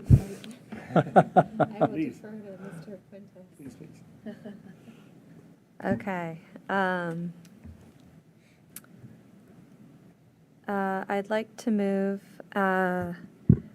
whereas on May 23rd, 2022, the City Council referred ordinance TO 22-09, amending the T-zone district text to the Planning Commission for comment, and whereas the City Charter, Section 17.13, mandates that zoning text amendments be referred to the Planning Commission by the City Council for review and recommendation, and whereas the Planning Commission held required meetings with proper noticing during its June 1st, 2022, October 19th, 2022, November 2nd, 2022, December 7th, 2022, December 21st, 2023, January 25th, 2023, and February 15th, 2023 meetings. Now, therefore, I move the following: that the Planning Commission supports amendments to the T-zones that accomplish expanding housing variety in the city, consistent with the goals stated in the Comprehensive Plan, improve transitions between lower and higher intensity districts, and encourage private investment in underdeveloped properties, and that the Planning Commission recommends that Council revise the proposed language with the following adjustments. Land use: A, remove parking lots as a by right principal use. B, provide for the by right use of triplexes and 4-unit residential buildings on lots of 1 acre or less, so long as the building envelope abides by R1A and R1B standards for a detached single-family structure. C, to promote commercial activity, do not allow residential uses under T-zones along North Washington Street north of Great Falls Street. D, in consideration of Park Avenue's designation as a civic Great Street in the Comprehensive Plan, make commercial uses conditional along Park Avenue. We have an extra "and" there, Jack. E, re-examine the proposed allowable by right commercial uses. Building and site design. A, set a maximum by right building lot coverage of 60% and a maximum conditional building lot coverage amount of 70%. B, increase the rear and front setback requirements to 20 feet. C, provide for a 10-foot step back requirement on all street frontages for the uppermost floor for buildings taller than 40 feet. D, include a tree canopy or shade requirement of 15%, consistent with Virginia State Code 15.2-961. Include design requirements of I, a maximum of 1 curb cut per street frontage.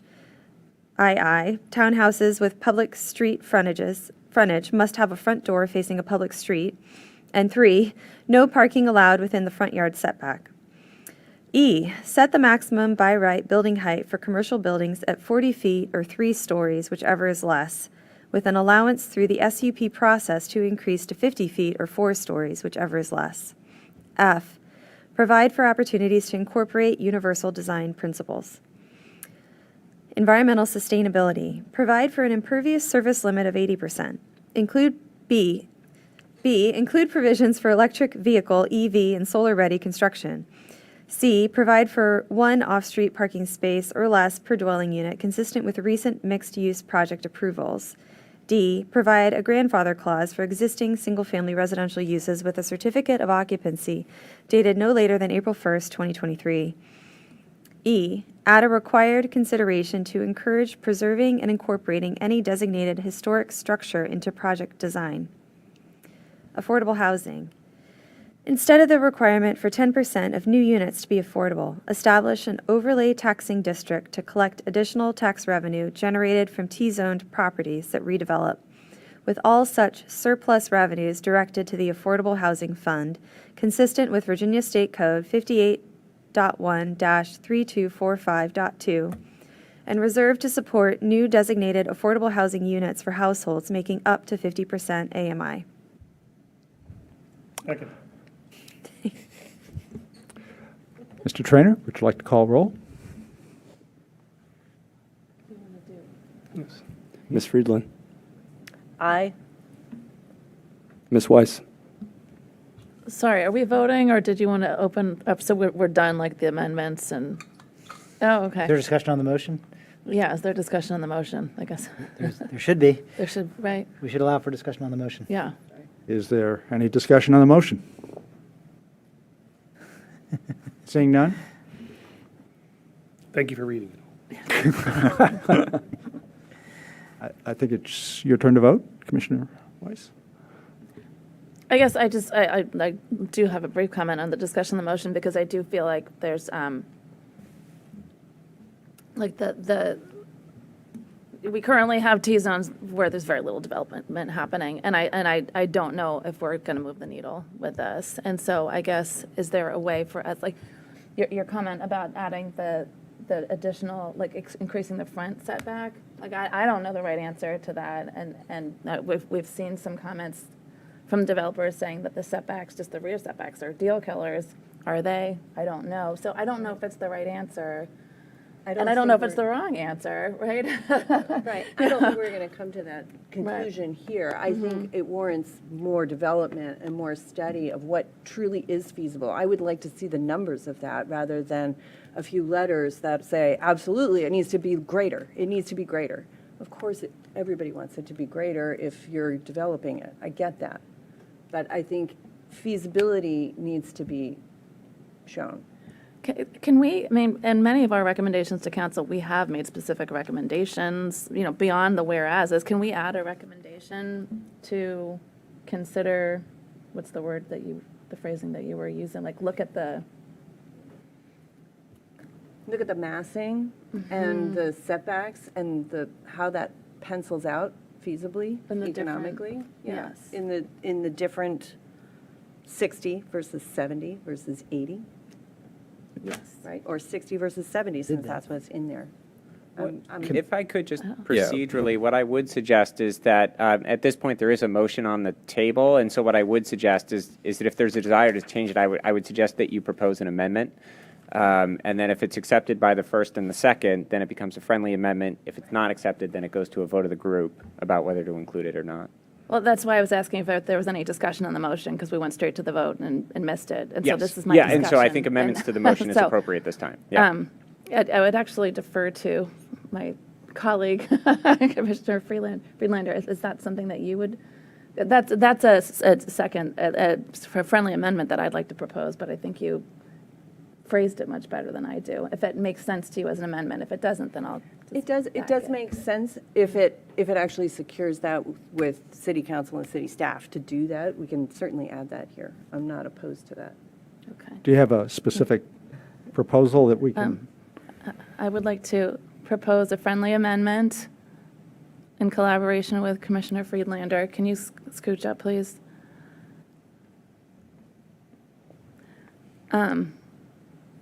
Where was it? It's right here. Setbacks? It's right here. And maybe right underneath that. We recommend evaluation of massing proposals set forth in this.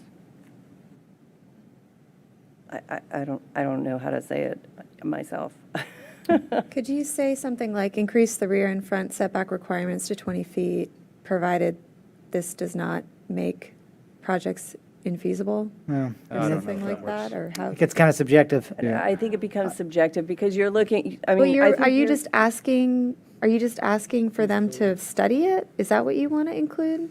I mean, there was some massing the staff provided some basic massing of the 80% and the height early on, like months ago. Well, that's a diagrammatic model, though. I don't think that was. And there's a big range of lot sizes in the T-zone, so all the different T-zone lots. We have some very small ones, we got some large ones. Can I jump in just real quick? Hopefully, I recommend that we don't tweak this because we need to set something, right? And you're asking, will it work or will it not work? Well, do you know what the cost of capital is going to be? Do we know what land is going to be? I mean, that's what affects the pro forma. Set what we think is right, what we want, and let developers figure out they can do it or not. Because whether it's feasible, even the comments we got from developers, that's based on capital today. We don't know if the feds are going to raise interest rates or lowest interest rates, which will change the pro forma completely.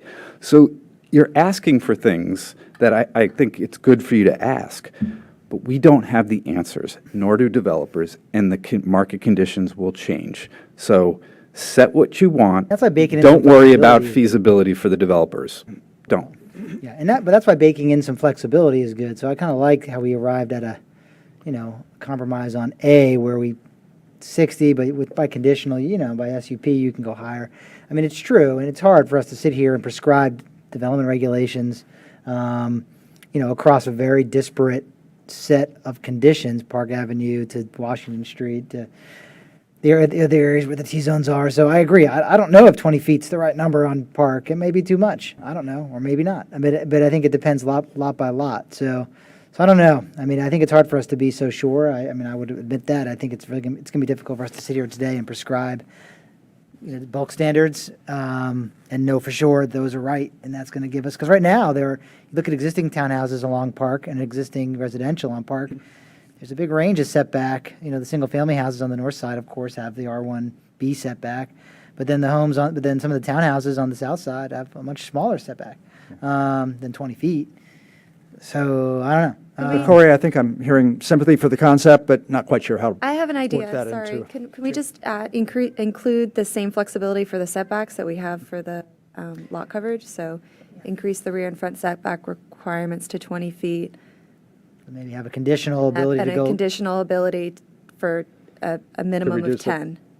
Something like that. And that yeah. would, I mean, I agree with you, Brent, that I like that, because not every situation is the same, and so having that flexibility makes sense. But make sure it's not by right. They have to go through, Correct. yeah, make sure it's, okay. Yeah, through a special permit process, they can ask for Okay. a reduction in that. Is that your friendly amendment? That's my friendly amendment. Okay? Acceptable to the, Yes.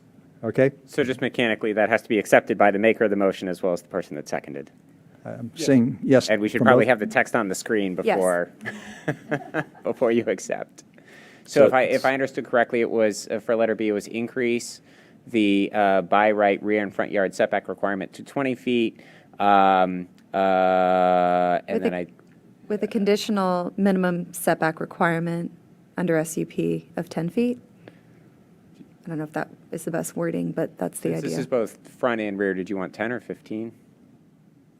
Oh, sorry, yes, 15 front, Where is that? 10 rear.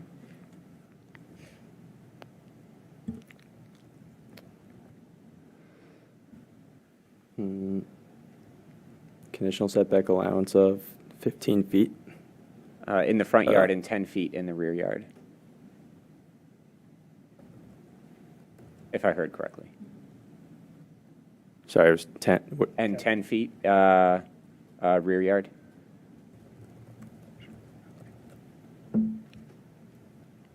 How does that read?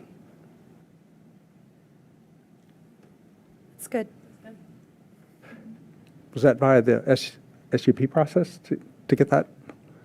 A conditional setback allowance. Yeah, stating it's conditional means it goes through the SUP. Okay, all right, good enough. All right, all set? Okay, so procedurally, are we at, It was an amendment. We need the maker of the motion and the seconder to accept the amendment. they did? They did already? Yes. Okay. So do we vote, first of all, on the amendment? There's no need to vote on the amendment because If both it's the been maker and accepted? the seconder accepted it. Okay, so should we just start over on the final? Yeah, I would suggest a new roll call vote since it's Okay, a new motion. Mr. Trainer, if you could relaunch. You might want to confirm, just, is that the end of the amendments and discussion? Yes, from my standpoint.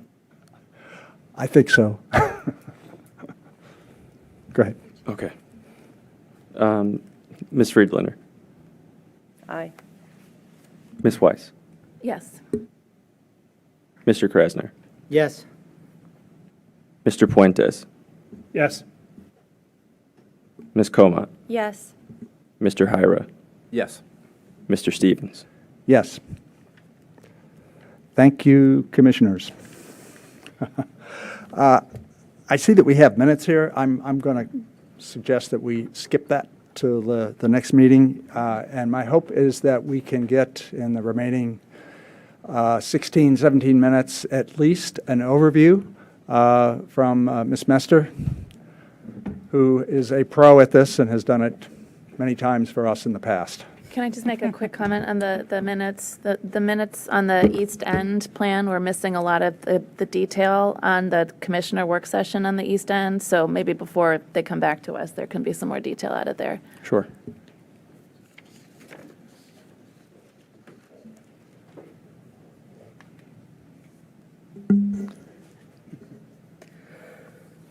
And Jack, when you have a chance, can you bring up our PowerPoint?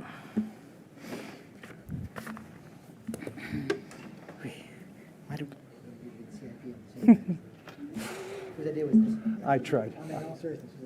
I tried.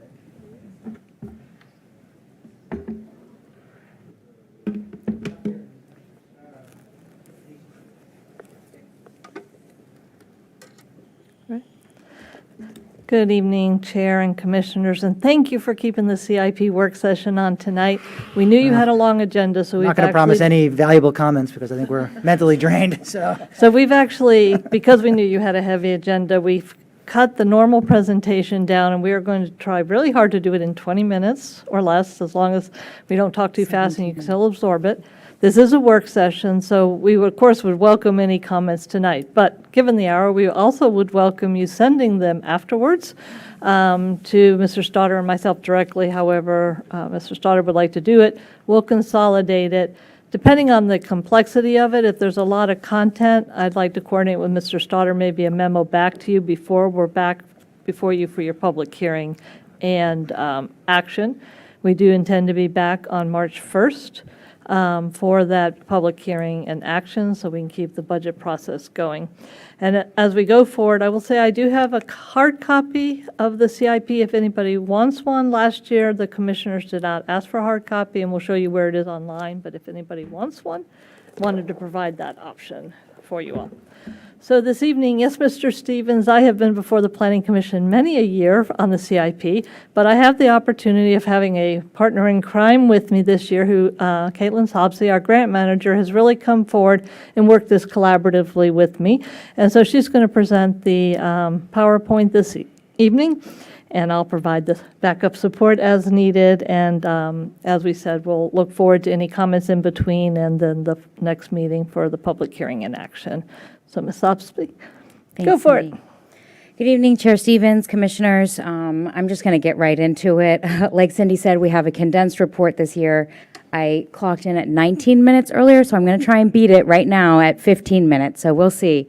The CIP staff report and full CIP budget and program sheets posted earlier in your packet materials accompany this presentation tonight, so you have that to refer to. Just an overview of the agenda tonight. First, we'll talk about the FY 24-29 CIP budget, what that is. We'll get into fiscal year 23 accomplishments, what we're working on right now and what will be completed before the end of this current fiscal year. Active projects, just a snapshot of what we're working on and what will be completed, like I said. In the pipeline, what will be completed in fiscal years 24 and 25, and some new funding that we have coming online in those years as well. Fiscal year 24-29 highlights, we'll go through those. We have the CIP big picture, which is that big funding chart with the itty-bitty tiny numbers that we always have. A CIP funding summary by program and available fund balance, some charts just for a visual summarization of the budget. And we'll finish with the schedule, a CIP timeline, and some sources and follow-up information. Next slide. This is the fiscal year 2024-29 CIP summarized. It's a $152 million budget that I'm going to summarize in 15 minutes. In that budget, we have $23 million in general fund, $93 million of that is transportation investments, $24 million in sanitary sewer and utility, $12 million in the stormwater fund. The full proposed CIP is linked here. It's available online. There's a little snapshot there of all the chapters that are posted online. New to the CIP this year, one of the things we wanted to highlight is a new format for the program sheets. We added some project details, so there's some rows now so you can actually see which projects are being funded with what money. And we also added a column for prior year funding so that we can really tell the whole story and show what we've invested in projects so far in previous years, and then, of course, what we have allocated in future years. Next slide. Going into CIP accomplishments, some projects that we've completed in fiscal year 2023 so far: South Washington Street Transit Plaza, I'm sure you're familiar with that, and the South Washington and South Maple Avenue intersection. Both of those delivered some pedestrian accessibility and safety improvements. There is now a new traffic signal where there was not one existing at Washington and Maple, and the Plaza project also redesigned the intersection geometry of Hillwood and South Washington. More CIP accomplishments. We have some neighborhood traffic calming projects that were completed. South Oak and South Lee Street was completed in September. That's the picture that you see there, illustrating the new flashing school zone signs. Also Lawton Street completed in December, and Great Falls and Little Falls. Just some more accomplishments. I thought this was a fun way to sort of capture staff productivity, what we've been working on, what we're delivering, what previous CIP investments have delivered. So far, we've installed 139 LED streetlights, 3.1 miles of sanitary sewer, relining, 22,000 square yards of asphalt repaved, and then we have Wren's Branch, which is a stormwater improvement project that's will be completed in April. And that's what the pictures there depict. Continuing the sanitary sewer rehab lining status, so far we have 64% of the total pipe system relined. We have 17.6 miles to go. Getting into active projects, many of our active CIP project status and progress is captured in the council work plan report, and I've summarized some of those here. The council work plan is updated quarterly. This last update was done in January and reported progress through December 31st. This year, the work plan was consolidated with the CIP snapshot report, which many of you probably remember. It utilizes the same traffic light method, and the work plan identifies projects that are most important to deliver over the next 2 years. It captures a lot of the CIP projects, so that's what I've summarized there. In the work plan, we had, in the transportation program, 8 green lights and 4 yellow. In the stormwater program, 5 green lights. In the sanitary sewer program, 3 green and 1 yellow, and affordable housing has 3 yellow lights. Additional active projects in the public safety program, which is Chapter 5 of the CIP, facilities, which is Chapter 6, and recreation and parks, which is Chapter 9. Oh, and that fun picture was the Fellows property. Active projects in the transportation program. This is one that I've highlighted. This is the Neighborhood Traffic Calming Greenway Downs project, which is a federally funded grant project. This is one of the proposed concepts shown here. This is proposed for community review in 2023. That project is underway in the design phase. I've also shown here the link for the neighborhood traffic calming map, which you can find online to see all active and completed NTC projects. Another active project in transportation that we've highlighted is Park Avenue Grade Streets. This is currently in 60% design. Construction advertisement date is April of 2026. Staff is ahead of that schedule now. We're still targeting completion in December 2028 as of now. One thing I really wanted to shine a spotlight on this year is the stormwater program. We have a lot of the federal and now state ARPA funds have really helped advance many of our current stormwater projects in this program. With the addition of those funds, we've been able to advance a lot of projects. Listed on the stormwater program sheet in the CIP, we have projects in construction, in design, and planning to start design in fiscal years 24 through 26. And you can see those are captured in the dialogue boxes there. I know that's really small, but if you look on the actual program sheet, it's a really good summary of everything that we have going on in stormwater right now, which is a lot. And then we also have added a more in-depth list of future project concepts with descriptions, which is included in the CIP document immediately following the stormwater sheet program sheet, and that is shown there too. I think there's 10 future project concepts. Staff is focusing on the resiliency goals outlined and is taking a watershed-wide approach to developing projects, studying the entire watershed as opposed to only addressing sort of the problem areas that arise in the floodplain. We're trying to take less of a reactive approach and more of a preventative. Stormwater and CIP staff will continue developing this approach and will continue seeking grant opportunities for those future projects that are in fiscal years 26 and beyond, and just generally expanding on the stormwater program goals and objectives. That's what I'm excited about.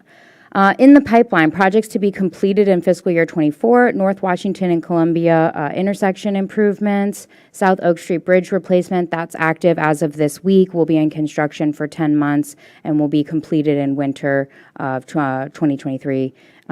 West Falls Church pipe bursting project, that's also active right now. And then we have several stormwater projects. Those are 3 of the priority 6 as adopted by council. You can go to the next slide. Also in the pipeline to be completed in the following fiscal year 25, WNOD trail crossings, which I think is summer of 2024. Also Berman Park, same timeline, completed in summer of 2024. And then that NTC Greenway Downs project that we mentioned, and 2 more of the priority 6 stormwater projects. Also in the pipeline are some new projects that are coming online in fiscal years 25 and 26. Building rooftop solar as a new facilities project in fiscal year 24. I just want to note that's not linked in the posted CIP online. We will be linking and revising some of those sheets at a later time. South Washington bus stop expansion and access to transit, that's a $6.3 million grant that we will be allocated in fiscal years 25 through 27. Share Avenue Bridge replacement, that is already allocated now, but will be going into construction in FY26. North Washington Street multimodal improvements, that's the new $22.5 million grant we just got from MVTA for improvements along North Washington. That's the picture that's included there for the project area, and also another stormwater project, the greening of Lincoln Avenue. One of the CIP highlights this year is capital reinvestments, strong emphasis on environmental sustainability and community resilience, and I have some projects listed there that are examples of that. We've also added a $200,000 annual budget for fleet and heavy equipment replacement. Another highlight is the leveraging of federal and state funds. This illustration should be familiar to some of you. We talk about this a lot, leveraging the local funds and using them as local match for grant. This year, we're sort of focusing more on the left side column of that image, the no local match required side. And we're focusing on, saving our local dollars and actually leveraging some of the positive political and regional agency relationships that we've built over the years. And this is a few examples of that. We are slated to receive $1.5 million federal and $3 million state earmark funds for multimodal transportation improvements. Those funds will go directly into the transportation CIP for multimodal projects. We're also slated for $4 million in federal funds for stormwater, which again will go directly into the stormwater CIP program. We're also working with VDOT now on a pending $2 million program funds from VDOT, from the state, to supplement some of our existing transportation projects that have deficits, either due to inflation or cost increases. So that's a really positive outcome of just working those relationships. Next slide. Another highlight, utilization of local funds and deploying capital reserve. This is how we're using our local dollars this year in the CIP. $1.2 million are being invested in fiscal year 24. That is going to the transportation program for neighborhood traffic calming, sidewalks and street lights, and of course our annual WMATA costs. There's also some of that going into the general fund, and I have some projects listed there. Also new this year in the CIP is deploying capital reserve funds. $860,000 are being invested back into the general fund in 24, into IT core infrastructure and park master plan implementation. An additional $10.6 million of that capital reserve is going to be invested in fiscal years 25 through 29. We'll look at it in a later slide that will show the current reserve fund balance, but it's well over the 20% reserve as adopted by council financial policy. So we feel really good about using those funds to put back into general fund and CIP. Next slide. Another highlight that we talked about at length in the staff report, and something that we just want to elevate this year is a project management and workload evaluation. A lot of information here. The delivery schedule is usually at one of the first pages of the transportation chapter of the CIP. That shows all active and future CIP transportation projects and when they will be delivered. We usually do an internal analysis of the project management workload and also procurement workload that delivery schedule requires. This year, we're sort of highlighting that publicly. Our current project management staffing level averages out to 4.6 projects per PM. Our target is a 3.5 average, just to improve the on-time delivery and efficiency and quality of the project delivery. In order to achieve that target average, one part-time project manager is being converted to full-time in FY24. We're also utilizing outside consultants for project management support. We're using VDOT to administer a couple projects. We're talking about using Fairfax County to administer one project that's on the county line.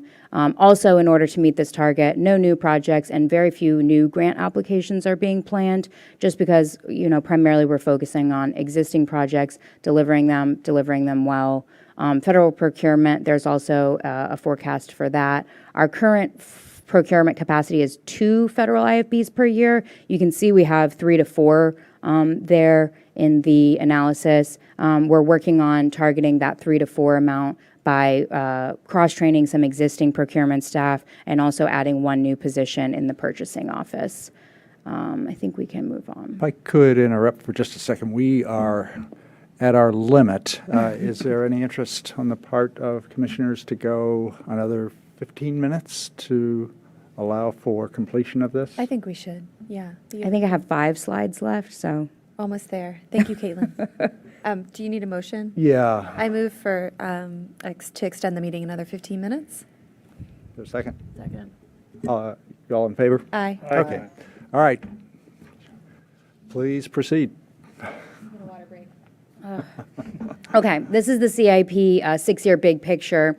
This should also be familiar to you. Just breaking it down by fund. Again, these are the same numbers that I highlighted at the beginning of the presentation. $93 million in transportation, $23 million in general and school fund, $24 in sewer, and $12 in stormwater. That's a total of $152 million. Just for reference, last year's 6-year total was $118 million. We can move on to the next slide. This is just a visual summarization of the same information. You can see that the $93 million transportation fund takes up a vast majority of that, and the rest of the programs are broken down there. We can go to the next slide. Thank you. This is the available fund balance projection that I mentioned earlier. You can see that our current fund balance, which is the blue bars, is well above the required 20% of expenditures, which is that red line. I think we're over 30% right now, maybe. But you'll see in this chart, the projection, it does decrease over the years as we deploy that $11.5 million of capital reserve funds, but still stays above that required reserve amount. So we feel that deploying the funds is prudent and is constructive to investing back into the projects. And that's pretty much it. This is the CIP meeting schedule and timeline. We're here tonight. We should be back March 1st to the Planning Commission for the public hearing and action. March 27th is when City Manager will be presenting the fiscal year 24 budget to City Council. There will be a CIP work session at City Council on April 3rd, and then May 8th is when we're scheduled to have Council adopt the fiscal year 24 operating budget and CIP. In June, we'll be back to report to the Planning Commission on the CIP adoption, and then we have fall of 2023 targeted to do our early CIP development session with the Planning Commission. I think I have one more slide left. This is just some follow-up information. The links are posted here again for all the sources for tonight's information, and then Cindy and I's contact information. Like she said, we can ensure follow-up through a memo if necessary and answer any of the Planning Commissioner's questions. Thank you. Thank you. That was excellent. Very good. Appreciate all all the work you put into it and sharing some good information. I noticed some new things there that certainly caught my attention. Let me open it up to see if the commissioners have any questions or comments that they'd like to make. Commissioner Comont? I will keep it really brief. I will just, I know it's late. Thank you so much, Caitlin. That was an excellent presentation. And thank you, Cindy, for being here and for all the hard work that you all always do to put all of this together. I'm really glad to hear that you're working through the backlog on some of these CIP projects. I think that's really important that we not get mired down. I just want to note the early discussion on the CIP that we did in the fall. I thought that was really helpful, so I'm glad that we'll continue to do that.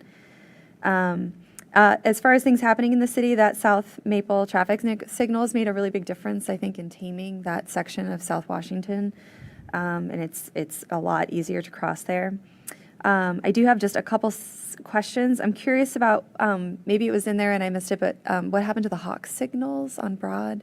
Are those still happening, or are they? That project is active. It yes. is, okay. I'm not sure where they are in design right now. I think they might be moving into, let me check my delivery schedule. They might be moving into the right-of-way phase, actually. Okay, that's great. I've Yeah. been looking forward It's to that, and I progressing. feel like I keep telling people it was coming like last year, but Yes. I know I know you all are a little behind. So, you know,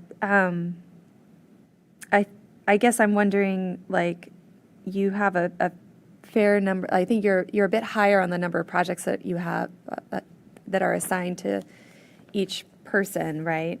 So Yes. how many do you think you'll be able to kind of move through the whole process in the next few years? Yeah, so, as we bring on procurement, which of course is a tight bottleneck with more federal money and the additional PM, we are hoping that actually helps keep us on the schedule that you'll find in Chapter 8, which is the delivery schedule. Hawks in particular is showing construction in FY24, and we could get more granular. So I'd have to get back on the exact count because a lot of the focus is on transportation, but I want to make sure we report out on facilities because we're doing the community center HVAC and, some of the IT, so we can get, some specifics. But the schedule that's transportation oriented with those additional resources will be able to deliver, but I'd have to get the exact count. Okay. I know not all projects are created equal either. So. Yeah, and if you refer to the workload sort of calculator, I'm not sure which slide it was. It was on that slide with all the other analysis too. But in fiscal year '24, we have 15 total. Go down a few. Oh. Go back down a few, Jack. There. This one, yeah. So you can see that one with the blue and green colors. In fiscal year '24, we have 15 total projects that we're working. That's just transportation. Yeah. So there are a lot of other projects. And so this is a little bit flawed because it doesn't talk about the other projects that we have project managers working on in stormwater, sanitary sewer, facilities, all of that. So 6 of those are scheduled to be in construction in fiscal year '24. So that might give you a good idea of like what's going to be delivered. Done. I Yeah. doubt 6 will be delivered that in fiscal year '24, but hopefully 3 or 4. They're on the Yeah. way. Yeah. That's great. Yeah. Okay. Yeah, so for example, Oak Street Bridge will be delivered. And this is like Rev 2 of doing a deeper dive on allocations. We've made some good progress this year, but we are going to continue to refine it because not all projects are created equal. So we want to target project managers at 3.5.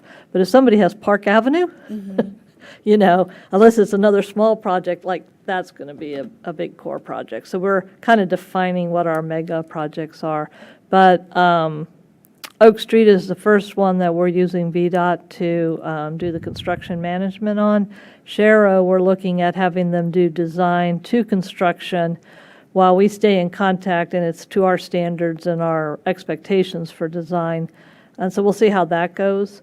One of the things we are learning that they're really good at that construction piece. They're not so good at community engagement piece, and so we'll work to refine how we're going to work on that piece to make sure we meet our local desires for, like, heads up when we're closing a road for bridge work. I'll second that. So I just want to acknowledge that. But it's really helpful, the Shreve Road WNOD NVTA grant that Caitlin mentioned, we're going to work with Fairfax County. It's a regional grant, 3/4 of it's in the county, and they have a lot more project management staff, and it's been a great collaborative effort so far. That's the other project I'm very much looking forward to, so Yep. thank you. That survey work's going and it's under design, and we wouldn't have been able to start that. So, one, they can start it. Two, we help keep our schedule for NVTA and the grant money. Arlington County for the fire stations, another one by interjurisdictional agreement. We fund the capital, but they manage it, and so we're trying to blend some models to be able to deliver better. The CIP did jump a lot in transportation. As we noted, it's, 93 million. Last year it was 70, but 22.5 million of that is North Washington, which is a couple years out. So we're really looking to deliver now. Out-year grants will continue because a lot of the funders are doing 26, 27, 28. But as Caitlin said, nothing in the near term. We really need to deliver the projects. Great. Thank And you we're so excited much. we are. Yeah, But we can get you just a little bit more granular numbers. that would be great. Thank you. Thank you. Anyone else like to comment? Quick question. Just a quick question, because I saw you had I'm just curious, you said the Lincoln Avenue Stormwater Project, which you said is fiscal year now in construction? I haven't seen the construction yet, so is it like later this year? I think it said that it was to be delivered in fiscal year '24, greening of Well- Lincoln. Yeah, it was listed as in construction, when you had like in construction, in design, and planning, you had like 3 boxes on your slide. Yeah, I think that's in the design work. We're combining some of the stormwater and the Okay, yeah, just greening on the of screen, it together. said in construction, so. Oh, and the, yeah. If you go back a few slides, you'll see what I'm talking about. You had like 3 boxes for the stormwater projects. Yeah, I mean, those were written by our stormwater project manager. So Go back, keep on going. One more. this one, okay. That one. In construction, Lincoln Avenue, Ellison Branch. I just live on that street. I haven't seen any construction, so I was just, Interesting. yeah. So it's not in construction as far as I know. Okay, I can ask and we can provide I'm sure that. there's a reasonable explanation. I know that's coming. I mean, people have Yeah. been talking about that. It's been long. It says, I see, it is under in construction, which is confusing, but it says planned completion in fiscal year '24. So maybe that just ended up in the wrong category. Maybe, maybe. Tomorrow. Like Tomorrow morning. a year ago, somebody painted. It will be constructed. Like surveyed the street or something, but that was Yeah, like I mean, it may be our definition of in construction, because if we're getting to surveying and getting ready to It might have been mobilize and advertised. construction, I'm not yeah, sure. we I may don't be know. like Yeah. pursuing the contract. It's not really in construction. It's in We can verify. whatever. We need another word for actually digging and working. Ready to start. Well, Can I at the top of that, it says fiscal year '24 to '26 funded to be in construction. That's the way I read that. Yeah, and then it So says it's- it says FY '24 for that Yeah, I think the project. delivery of that information could use some improvement. I agree it's confusing. It says. Yeah, in no, I know, and I know it's yeah. coming. I just was curious about the sequencing, that's all. Sure. Can I make one brief comment since you're talking about stormwater? I think it's really smart to be looking holistically at our stormwater problems. It's really not just treating the problems where they exist, but upstream and figuring out how to manage it. So thank you. Green I infrastructure. can't take any credit, but I will relay the thanks. Yeah. I'm glad somebody had the good idea to, prioritize that. That's all the stormwater project manager, Tony Dudley. Yeah. Terrific. Yeah. Yeah, I second that. Okay, any other comments? I had just a couple of real quick ones. I think emphasis on getting projects that are in the works right now out the door and done would be welcomed by many in the community to be able to see evidence of that. So I would certainly support that. Glad to see some new projects like the rooftop solar. I think that project will not only demonstrate to the community that we're finally doing something about climate, but would also pay for itself. I don't think there are too many of those in the CIP that do that. I would actually like a hard copy as my older eyes get worn out by topics such as T-zones. I think I would probably benefit. So I will grab one before you leave. And I think that's all I have. And again, thank you very much, Caitlin. We really appreciate the work that you put into it. Thank Good you job. all for staying up late. Thanks. Yep. And if I could, Mr. Stevens, I'll just note, when we give you the hard copy, you'll get updated hard copy revised pages, and anything that we revise will go on the website, so that link will stay current and active. And just to reiterate Caitlin's point, the solar panel one was overlooked when we were linking to all the spreadsheets, and so that'll be some updated pages. So it's there, it's just not physically posted quite yet. Great, thank you. May I also request a hard copy as well? Thank you. I think Paul said we could take his. Paul, can we use your hard copy, and then we can deliver one to you? Much more You can just easier. use that one. Remember we always get the binders on our front porch? I don't know who remembers getting in the old days. Things change over time. We used to get the binder delivered to the porch. Yeah.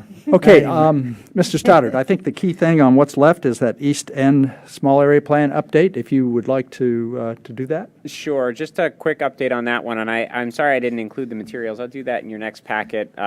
Emily Bazemore, our case planner for that one, was on with a work session for council recently, and what she was using that work session for was just to get the council up to speed on the public engagement that's happened to date on the East End Small Area Plan in terms of the community meetings that were held, the listening sessions that you all hosted, the survey that collected over 2,000 responses, the ongoing engagement with civic groups in the Vietnamese community, and then also planned pop-ups, a series of 4 pop-ups that are being planned for March and April.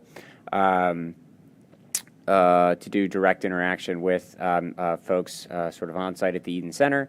And then coming out of that additional engagement, we'll be coming back to the Planning Commission with a report out on that engagement, as well as revised materials that respond to the body of comments that staff has received.